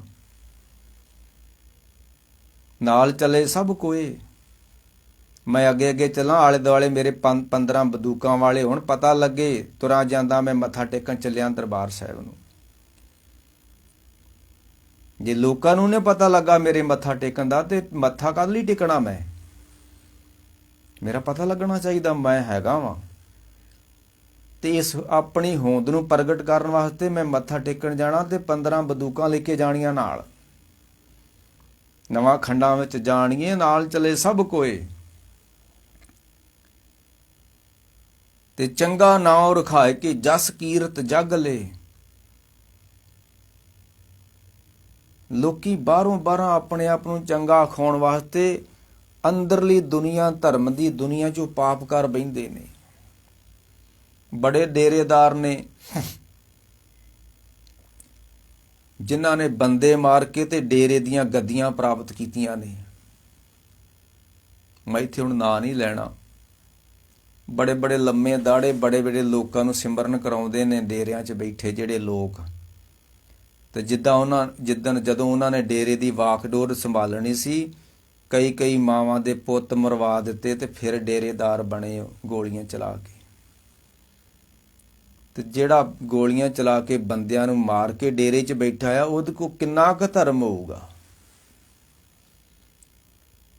ਉਹਦੀ ਆਤਮਾ ਨੇ ਕਿੰਨਾ ਕੁ ਧਰਮ ਨੂੰ ਗ੍ਰਹਿਣ ਕੀਤਾ ਹੋਊਗਾ ਜਿਹੜਾ ਬੰਦੇ ਮਾਰ ਕੇ ਡੇਰੇਦਾਰ ਬਣਿਆ ਹੋਇਆ, ਕਬਜ਼ਾ ਕਰਕੇ ਬੈਠਾ ਹੋਇਆ? ਕਿੰਨਾ ਕੁ ਧਰਮ ਹੋਊਗਾ ਇਹਨਾਂ ਲੋਕਾਂ ਦੇ ਕੋਲ? ਮਾਰ ਕੇ ਨਾ, ਦੁਨੀਆ ਦੀ ਨਿਗਾਹ 'ਚ ਤੂੰ ਕੁਝ ਹੋ ਸਕਦਾ ਹੈ, ਚੰਗਾ ਨਾ ਹੋ ਸਕਦਾ ਹੈ, ਲੰਮੀ ਉਮਰ ਹੋ ਸਕਦੀ, ਤੇਰੇ ਬੰਦੇ ਪਿੱਛੇ 10 ਤੁਰਦੇ ਵੀ ਹੋ ਸਕਦੇ ਆ, ਪਰ ਜੇ ਤਿਸ ਨਦਰ ਨਾ ਆਵਈ, ਜੇ ਤੂੰ ਉਸ ਰੱਬ ਦੀ ਰਹਿਮਤ ਦਾ ਪਾਤਰ ਨਹੀਂ ਬਣਿਆ, ਤੇ ਕੀਟਾਂ ਅੰਦਰ ਕੀਟ ਕਰ, ਤੈਨੂੰ ਕੀੜਿਆਂ ਦੇ ਵਿੱਚੋਂ ਵੀ ਨਖਿੱਧ ਕੀੜਾ, ਗੰਦਗੀ ਦਾ ਕੀੜਾ, ਇਹ ਤੈਨੂੰ ਉਪਾਧੀ ਰੱਬ ਵੱਲੋਂ ਮਿਲਣੀ ਹੈ। ਦੁਨੀਆ ਵੱਲੋਂ ਤਾਂ ਤੈਨੂੰ ਪਦਵੀ ਮਿਲ ਗਈ ਵੀ ਚੰਗਾ ਹੈ, ਸਿੱਧਾਂ ਦੀ ਪਦਵੀ ਮਿਲ ਗਈ, ਪੀਰ ਵਾਲੀ ਪਦਵੀ ਮਿਲ ਗਈ, ਤੂੰ ਪੀਰ ਵੀ ਖਵਾ ਲਿਆ, ਤੂੰ ਪੂਜਾ ਵੀ ਕਰਵਾ ਲਈ, ਤੂੰ ਲੋਕਾਂ ਨੂੰ ਮਗਰ ਵੀ ਲਾ ਲਿਆ, ਪਰ ਉਧਰੋਂ ਕੀ ਇਸ਼ਾਰਾ ਹੋਣਾ?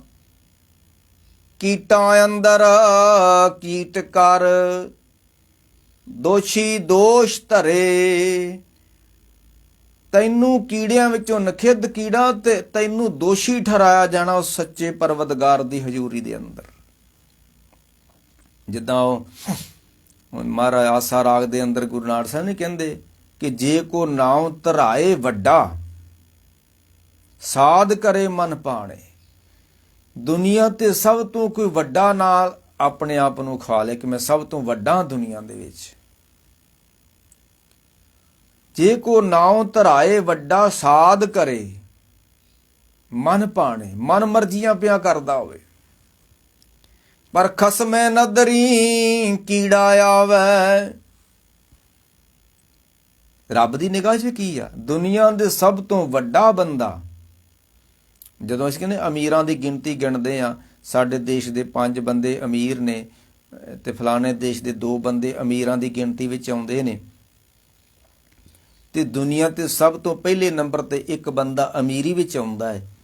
ਪਰ ਕਹਿੰਦੇ ਉਸ ਬੰਦੇ ਨੂੰ ਵੀ ਲਿਆ ਜਾਵੇ ਜਿਹੜਾ ਦੁਨੀਆ ਤੇ ਸਭ ਤੋਂ ਪਹਿਲੇ ਨੰਬਰ ਤੇ ਅਮੀਰੀ ਵਿੱਚ ਆਉਂਦਾ ਹੈ। ਤੇ ਰੱਬ ਦੀ ਨਿਗਾਹ ਵਿੱਚ ਉਹ ਕੌਣ ਵਾ? ਜੇ ਕੋ ਨਾਉ ਧਰਾਏ ਵੱਡਾ, ਸਾਧ ਕਰੇ ਮਨ ਭਾਣੇ, ਖਸਮੇ ਨਦਰੀ ਕੀੜਾ ਆਵੇ। ਉਸ ਰੱਬ ਦੀ ਨਿਗਾਹ ਵਿੱਚ ਕਿੰਨਾ ਕਵਾਓ, ਕਿੰਨੀ ਕੁ ਪਾਵਰ ਉਸ ਬੰਦੇ ਦੀ ਆ? ਸਭ ਕਹਿੰਦੇ ਇੱਕ ਗੰਦਗੀ ਦੇ ਕੀੜੇ ਜਿੰਨੀ ਪਾਵਰ ਵਾ ਰੱਬ ਦੀ ਹਜ਼ੂਰੀ ਵਿੱਚ।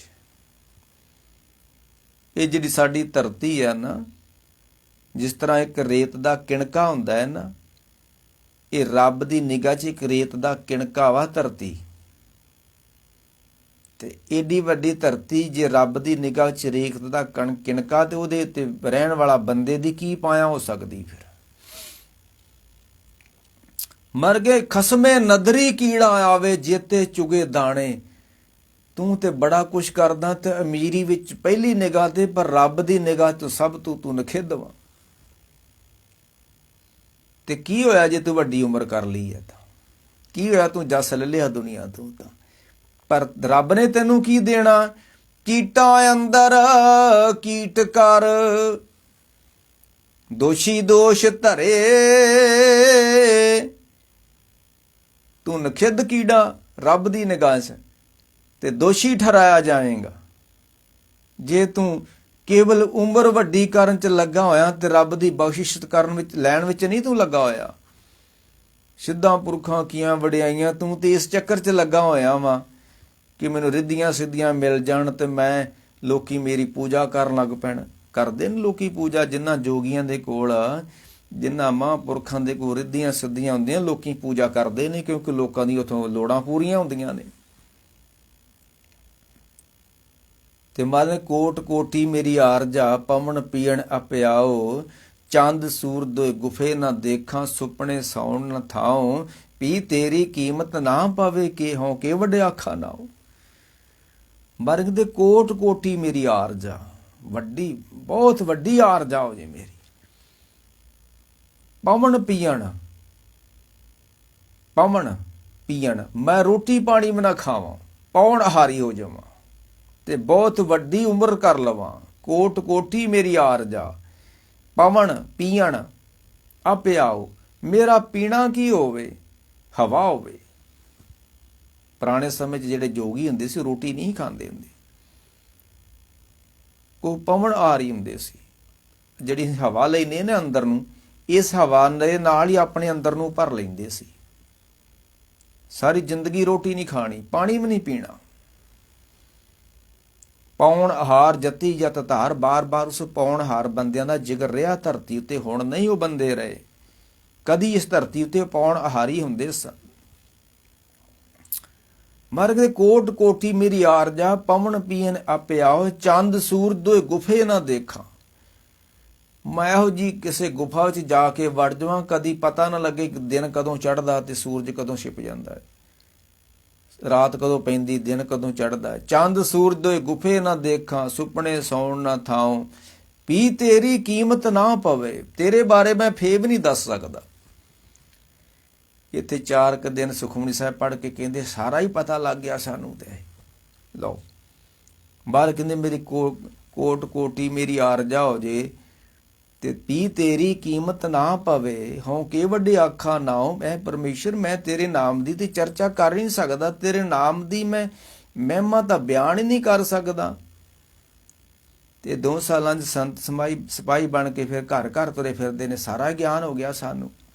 ਤੇ ਗਿਆਨ ਕਿੱਦਾਂ ਕਰਾਇਆ ਤੁਹਾਨੂੰ? ਉਸ ਵਿਅਕਤੀ ਨੇ ਇੱਕ ਬਲੈਕ ਬੋਰਡ ਤੇ ਇੱਕ ਗੋਲ ਚੱਕਰ ਜਿਹਾ ਮਾਰ ਦਿੱਤਾ ਤੇ ਵਿੱਚ ਇੱਕ ਬਿੰਦੂ ਜਿਹਾ ਪਾਤਾ। ਕਹਿੰਦੇ ਵੀ ਆਹ ਸੰਸਾਰ ਜੇ। ਵੇਖੋ ਅੱਜ ਕੱਲ ਸੱਚ ਨੂੰ ਮਿਲਣ ਦਾ ਕੀ ਤਰੀਕਾ ਹੈ, ਬਲੈਕ ਬੋਰਡ ਦੇ ਕਹਿ ਚੱਕਰ ਜਿਹਾ ਮਾਰ ਦੇਣਾ, ਉਹਦੇ ਵਿੱਚ ਇੱਕ ਬਿੰਦੂ ਜਿਹਾ ਪਾ ਦੇਣਾ ਹੈ, ਆਹ ਸੰਸਾਰ ਜੇ ਤੇ ਉਹਦੇ ਵਿੱਚ ਆਹ ਸੱਚ ਬੈਠਾ ਜੇ। ਤੇ ਲਓ ਹੋ ਗਿਆ ਨਾ, ਤੁਹਾਨੂੰ ਲੱਗ ਗਿਆ ਨਾ ਪਤਾ ਸੱਚ ਦਾ। ਲਓ ਇਹ ਸੱਚ ਦਾ ਪਤਾ ਇਦਾਂ ਲੱਗਦਾ ਹੁੰਦਾ। ਗੋਲ ਘਤਾਰਾ ਮਾਰ ਦਿਓ ਤੇ ਵਿੱਚ ਇੱਕ ਬਿੰਦੂ ਪਾ ਦਿਓ, ਆਹ ਸੱਚ ਜੇ ਤੇ ਆਹ ਸੰਸਾਰ ਜੇ, ਤੇ ਆਹ ਲੱਗ ਗਿਆ ਪਤਾ ਜੀ, ਲੱਗ ਗਿਆ। ਜਾਓ ਹੁਣ ਘਰ ਘਰ ਜਾ ਕੇ ਦੱਸੋ ਲੋਕਾਂ ਨੂੰ ਸਾਨੂੰ ਸੱਚ ਦਾ ਪਤਾ ਲੱਗ ਗਿਆ। ਲਓ ਇਹ ਕਿਹੜੀ ਰਾਹ ਦੁਨੀਆ ਤੁਰੀ ਹੋਈ ਹੈ। ਮਰ ਕਹਿੰਦੇ ਪੀ ਤੇਰੀ ਕੀਮਤ ਨਾ ਪਵੈ ਹੋਂ ਕੇ ਵੱਡੇ ਆਖਾ ਨਾ। ਮਰ ਕਹਿੰਦੇ ਨਾਨਕ ਅਗੇ ਜੇ ਤਿਸ ਨਦਰ ਨਾ ਆਵੀ ਤਾਂ ਬਾਤ ਨਾ ਪੁੱਛੇ ਕਿ ਕੀਟਾਂ ਅੰਦਰ ਕੀਟ ਕਰ ਦੋਸ਼ੀ ਦੋਸ਼ ਧਰੇ। ਨਾਨਕ ਨਿਰਗੁਣ ਗੁਣ ਕਰੇ। ਹਾਂ ਉਹ ਪਰਮੇਸ਼ਰ ਜਿਹੜਾ ਹੈ, ਤੁਸੀਂ ਉਹਦਾ ਰਾਹ ਛੱਡਿਆ ਹੋਇਆ ਵਾ ਤੇ ਆਪਣੇ ਮਿਹਨਤ ਦੇ ਕਮਾਈ ਤੇ ਲੱਗੇ ਹੋ, ਰਿੱਧੀਆਂ ਸਿੱਧੀਆਂ ਪ੍ਰਾਪਤ ਕਰ ਰਹੇ ਹੋ, ਤੇ ਤੁਸੀਂ ਰੱਬ ਦਾ ਰਾਹ ਹੀ ਛੱਡਿਆ ਹੋਇਆ ਵਾ। ਨਾਨਕ ਨਿਰਗੁਣ ਗੁਣ ਕਰੇ। ਉਹ ਪਰਮੇਸ਼ਰ ਜਿਹੜਾ ਵਾ ਉਹ ਨਿਰਗੁਣਵੰਤਿਆਂ ਨੂੰ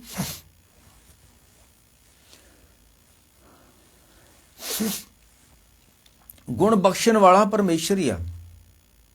ਹੁਣ ਧਰਤੀ ਉੱਤੇ ਜਿੰਨੀ ਵੀ ਕਲਾ ਵਾ, ਪੰਛੀਆਂ ਦੇ ਕੋਲ ਕਲਾ ਵਾ, ਬਿਜੜੇ ਨੂੰ ਕਲਾ ਕਿਸਨੇ ਸਿਖਾਈ ਹੈ? ਨਾਨਕ ਨਿਰਗੁਣ ਗੁਣ ਕਰੇ ਗੁਣਵੰਤਿਆਂ ਗੁਣ ਦੇ, ਤੇਹਾ ਕੋਈ ਨਾ ਸੂਝਾਈ ਜੇ ਤਿਸ ਗੁਣ ਕੋਏ ਕਰੇ। ਸਾਰ ਜਿਹਨੂੰ ਉਹਨੂੰ ਮੂਲ ਮੰਤਰ ਕਿਹਾ ਨਾ, ਗੁਰ। ਗੁਰ ਦਾ ਮਤਲਬ ਹੈ ਜਿੱਦ ਕੋ ਸਭ ਨੂੰ ਸਮਝ ਮਿਲੇ। ਤੇ ਮਰ ਗਏ ਬਿਜੜੇ ਨੂੰ ਅਕਲ ਕਿੱਥੋਂ ਮਿਲੀ ਹੋਈ ਹੈ? ਕੀੜੀ ਨੂੰ ਸਮਝ ਕਿਸ ਨੇ ਦਿੱਤੀ ਹੋਈ ਹੈ? ਨਾਨਕ ਨਿਰਗੁਣ ਗੁਣ ਕਰੇ ਗੁਣਵੰਤਿਆਂ ਗੁਣ ਦੇ, ਤੇਹਾ ਕੋਈ ਨਾ ਸੂਝਾਈ ਜੇ ਤਿਸ ਗੁਣ ਕੋਏ ਕਰੇ। ਕੋਈ ਦੂਸਰਾ ਦੂਸਰੇ ਨੂੰ ਅਕਲ ਨਹੀਂ ਦੇ ਸਕਦਾ। ਇਹ ਅਕਲ ਕੇਵਲ ਰੱਬ ਕੋਲੋਂ ਹੀ ਮਿਲਦੀ ਹੈ। ਇਹਦਾ ਦੂਸਰਾ ਅਰਥ ਵੀ ਕਰਦੇ ਨੇ ਕਿ ਤੇਹਾ ਕੋਈ ਨਾ ਸੂਝਾਈ ਜੇ ਤਿਸ ਗੁਣ ਕੋਏ ਕਰੇ। ਰੱਬ ਸਾਰਿਆਂ ਨੂੰ ਗੁਣ ਦਿੰਦਾ ਹੈ, ਸਾਰਿਆਂ ਨੂੰ ਅਕਲ ਦਿੰਦਾ ਹੈ, ਪਰ ਕੋਈ ਰੱਬ ਨੂੰ ਅਕਲ ਨਹੀਂ ਦੇ ਸਕਦਾ। ਤਾਂ ਕੋ ਸਮਝਾਵਣ ਜਾਈਏ ਜੇ ਕੋ ਭੂਲਾ ਹੋਏ, ਆਪੇ ਖੇਲ ਕਰੇ ਸਭ ਕਰਤਾ ਐਸਾ ਬੂਝੇ ਕੋਏ। ਸਾਰਿਆਂ ਨੂੰ ਸਮਝ ਸੂਝ ਉਸ ਤੋਂ ਮਿਲਦੀ ਹੈ ਤੇ ਉਸ ਨੂੰ ਕੋਈ ਸਮਝ ਸੂਝ ਦੇ ਨਹੀਂ ਸਕਦਾ, ਕਿਉਂ ਕੋ ਸਿਆਣਾ ਹੀ ਬੜਾ ਵਾ ਉਹ ਤਾਂ। ਨਾਨਕ ਨਿਰਗੁਣ ਗੁਣ ਕਰੇ, ਗੁਣਵੰਤਿਆਂ ਗੁਣ ਦੇ, ਤੇਹਾ ਕੋਏ ਨਾ ਸੂਝਾਈ, ਜੇ ਤਿਸ ਗੁਣ ਕੋਏ ਕਰੇ। ਇਹ ਸੀ ਜਿਹੜੀ ਸਾਡੀ 7ਵੀਂ ਪੌੜੀ, ਕਿ ਉਮਰ ਵੱਡੀ ਨਹੀਂ ਕਰਨੀ, ਉਮਰ ਸਫਲ ਕਰਨੀ ਹੈ। ਇਸ ਚੱਕਰ 'ਚ ਨਾ ਪੈਣਾ ਕਿ ਮੈਂ ਕੋਈ ਐਸੇ ਜੇ ਕੋਈ ਨੁਕਤੇ ਸਿੱਖ ਲਾਂ, ਮੇਰੀ ਉਮਰ ਵੱਡੀ ਹੋ ਜੇ। ਤੇ ਵੱਡੀ ਹੋਣਾ ਕੁਛ ਨਹੀਂ ਹੋਣਾ। ਵੱਡੀ ਕਰਨ ਦੀ ਬਜਾਏ ਗੁਰੂ ਨਾਨਕ ਸਾਹਿਬ ਕਹਿੰਦੇ ਤੁਸੀਂ ਗੁਰੂ ਦੀ ਸ਼ਰਨ ਵਿੱਚ ਟਹਿ ਜਾਓ, ਇਹ ਉਮਰ ਸਫਲ ਹੋ ਜਾਏਗੀ ਤੁਹਾਡੀ। ਤੇ ਨਾਂ ਆਪਣਾ ਨਾਂ ਨਾ ਬਣਾਓ, ਰੱਬ ਦਾ ਨਾਂ ਜਪੋ। ਚਾਕਰੀਆਂ ਸਿਆਣਪਾਂ, ਚਾਕਰੀਆਂ ਚੰਗਿਆਈਆਂ ਅਵਰ ਸਿਆਣਪ ਕਿੱਤ, ਨਾਨਕ ਨਾਮ ਸੰਭਾਲ ਤੂੰ ਬੱਧਾ ਛੁੱਟੇ ਜਿੱਤ। ਚਾਕਰੀਆਂ ਚੰਗਿਆਈਆਂ ਦਾ ਰਾਹ ਛੱਡ ਕੇ ਰੱਬ ਦਾ ਨਾਮ ਸੰਭਾਲ, ਤੂੰ ਬੱਧਾ ਛੁੱਟ ਜਾਏਗਾ। ਤੁਮਾਰ ਕਿਰਪਾ ਕਰਨ ਸੱਚੇ ਪਾਤਸ਼ਾਹ। ਇੱਥੋਂ ਤੱਕ ਕਿ ਸਾਚਾ ਸਾਹਿਬ ਸਾਚ ਨਾਏ, ਥਾਪਿਆ ਨਾ ਜਾਏ, ਤੇ ਤੀਰਥਨਾਵਾਂ ਤੇ ਥਾਪਿਆ ਨਾ ਜਾਏ, ਤੇ ਜੇ ਜੁਗ ਚਾਰੇ ਯਾਰ ਦਾ। ਇਹ 3 ਪੌੜੀਆਂ ਜੋਗੀਆਂ ਦੇ ਨਾਲ ਚਰਚਾ ਹੋਈ ਆ। ਉਹਨਾਂ ਨੇ ਆਪਣਾ ਮਤ ਪ੍ਰਗਟ ਕੀਤਾ ਹੈ ਕਿ ਤੀਰਥ ਨਹਾਈਏ। ਸਾਹਿਬ ਕਹਿੰਦੇ ਨਹੀਂ, ਅੰਮ੍ਰਿਤ ਵੇਲਾ ਸੱਚ ਨਾਉ, ਤੀਰਥ ਨਹਾਵਾਂ ਜੇ ਤਿਸ ਭਾਵਾਂ। ਕੰਮ ਤੇ ਉਹ ਕਰਨਾ ਚਾਹੀਦਾ ਜਿਹੜਾ ਰੱਬ ਨੂੰ ਭਾਵੇ, ਤੇ ਨਹਾਉਣਾ ਰੱਬ ਨੂੰ ਭਾਉਂਦਾ ਨਹੀਂ। ਰੱਬ ਨੂੰ ਤੇ ਕੇਵਲ ਉਹਦਾ ਨਾਮ ਹੀ ਭਾਉਂਦਾ ਹੈ, ਅਸੀਂ ਉਹ ਕਰਦੇ ਹਾਂ। ਦੂਸਰੀ, ਤੁਸੀਂ ਉਮਰ ਵੱਡੀ ਕਰ ਦਿਓ, ਅਸੀਂ ਵੱਡੀ ਨਹੀਂ ਕਰਦੇ ਉਮਰ, ਅਸੀਂ ਉਮਰ ਸਫਲ ਕਰਦੇ ਹਾਂ। ਆਇਆ ਸਫਲ ਤਾਹੂ ਕੋ ਗਣੀਏ, ਜਾਸ ਰਸਨ ਹਰ ਹਰ ਜਸ ਭਣੀਏ, ਆਏ ਬਸੇ ਸਾਧੂ ਕੇ ਸੰਗੇ। ਉਮਰ ਵੱਡੀ ਥੋੜਾ ਕਰਨੀ ਹੈ, ਭਾਵੇਂ ਥੋੜੀ ਹੈ ਉਹ ਵੀ ਸਾਧੂ ਕੋ ਬੈਠ ਕੇ ਬਤੀਤ ਕਰੋ। ਆਏ ਬਸੇ ਸਾਧੂ ਕੇ ਸੰਗੇ, ਅੰਦਨ ਨਾਮ ਧਿਆਵੇ ਰੰਗੇ। ਆਵਤ ਜੋ ਜਨ ਨਾਮੇ ਰਾਤਾ, ਜਾਂ ਕੋ ਦਇਆ ਮਇਆ ਵਿਧਾਤਾ। ਏਕੇ ਆਵਣ ਫਿਰ ਜੋਣ ਨਾ ਆਇਆ, ਨਾਨਕ ਹਰ ਕੇ ਦਰਸ ਸਮਾਇਆ। ਜਿਹੜਾ ਸਮਾ ਗਿਆ ਉਹ ਭਾਵੇਂ 10 ਸਾਲ 'ਚ ਸਮਾ ਗਿਆ, ਭਾਵੇਂ 20 ਸਾਲ ਦੀ ਉਮਰ ਨਾਲ ਸਮਾ ਗਿਆ, ਭਾਵੇਂ 50 ਸਾਲ ਦੀ ਉਮਰ ਨਾਲ ਸਮਾ ਗਿਆ। ਜਿਹੜਾ ਸਮਾ ਗਿਆ ਉਹ ਸਫਲ ਹੋ ਗਿਆ, ਉਹਨੂੰ ਵੱਡੀ ਵਡੇਰੀ ਉਮਰ ਦੀ ਲੋੜ ਹੀ ਕੋਈ ਨਹੀਂ ਹੈ। ਤੇ ਮਾਰ ਕਿਰਪਾ ਕਰਨ, ਕੱਲ੍ਹ ਨੂੰ ਫਿਰ ਆਪਾਂ ਜਿਹੜੇ ਅਗਲਾ 4 ਪੌੜੀਆਂ ਆਉਣੀਆਂ, ਉਹ ਰੱਬ ਦੇ ਨਾਮ ਦੇ ਸੁਣ ਤੇ ਆਉਣੀਆਂ। ਅਗਲੀਆਂ 4 ਪੌੜੀਆਂ ਮੰਨਣ ਤੇ ਆਉਣੀਆਂ ਨੇ। ਫਿਰ ਅਗਲੀ ਪੌੜੀ, ਉਹ ਜਿਨ੍ਹਾਂ ਨੇ ਸੁਣਿਆ ਮੰਨਿਆ ਤੇ ਪੰਚ ਪ੍ਰਵਾਨ, ਉਹ ਸਾਧੂ ਬਣ ਗਏ, ਉਹ ਮਹਾਤਮਾ ਹੋ ਗਏ। ਫਿਰ ਅਗਲੀ ਪੌੜੀ ਜਿਹੜੀ ਆ, ਗਿਣਤੀ ਕਰਨੀ ਆ, ਅਸੰਖ ਜਪ ਸੰਖ ਪਾਓ, ਸੰਖ ਪੂਜਾ ਸੰਖ ਤਪ ਤਾਓ। ਜਪੀਆਂ ਤਪੀਆਂ ਤੋਂ ਅਗਲੀ ਪੌੜੀ ਆਉਣੀ ਆ, ਅਸੰਖ ਮੂਰਖ ਅੰਧਕੋਰ, ਅਸੰਖ ਚੋਰ ਹਰਾਮ ਖੋਰ। ਉਸ ਤੋਂ ਅਗਲੀ ਪੌੜੀ ਆਉਣੀ ਆ ਕਿ ਅਸੰਖ ਨਾਮ ਸੰਖ ਥਾਮ, ਗਮ ਗਮ ਸੰਖ ਲੋ ਸੰਖ ਕਹਿ ਸਿਰ ਭਾਰ ਹੋਏ। ਰੱਬ ਦੀ ਮਹਿਮਾ ਵਾ, ਤੇ ਜਿਹੜੇ ਉਹਨੂੰ ਬਿਆਨ ਕਰਦੇ ਕਹਿੰਦੇ ਅਸੀਂ ਬਿਆਨ ਕਰਤਾ, ਮਾਰ ਕਹਿੰਦੇ ਅਸੰਖ ਕਹੇ ਸਿਰ ਭਾਰ ਹੋਵੇ। ਉਹ ਸਿਰ ਤੇ ਭਾਰ ਚੁੱਕ ਲੈਂਦੇ ਨੇ। ਰੱਬ ਬੇਅੰਤ ਵਾ, ਉਹਦੀ ਲੀਲਾ ਨੂੰ ਕਿਵੇਂ ਬਿਆਨ ਕਰੋਗੇ ਤੁਸੀਂ। ਉਸ ਤੋਂ ਅਗਲੀ ਪੌੜੀ ਫਿਰ ਆਉਣੀ ਆ, ਭਰੀਏ ਮਤ ਪਾਪਾਂ ਕੇ ਸੰਗ, ਉਹ ਤੋਪੇ ਨਾਵੇਂ ਕੇ ਰੰਗ। ਤਾਂ ਸਹਿਜੇ ਸਹਿਜੇ ਮਾਰ ਕਿਰਪਾ ਕਰਨਗੇ। ਹੁਣ ਇੱਥੇ ਸਮਾਪਤੀ ਹੈ।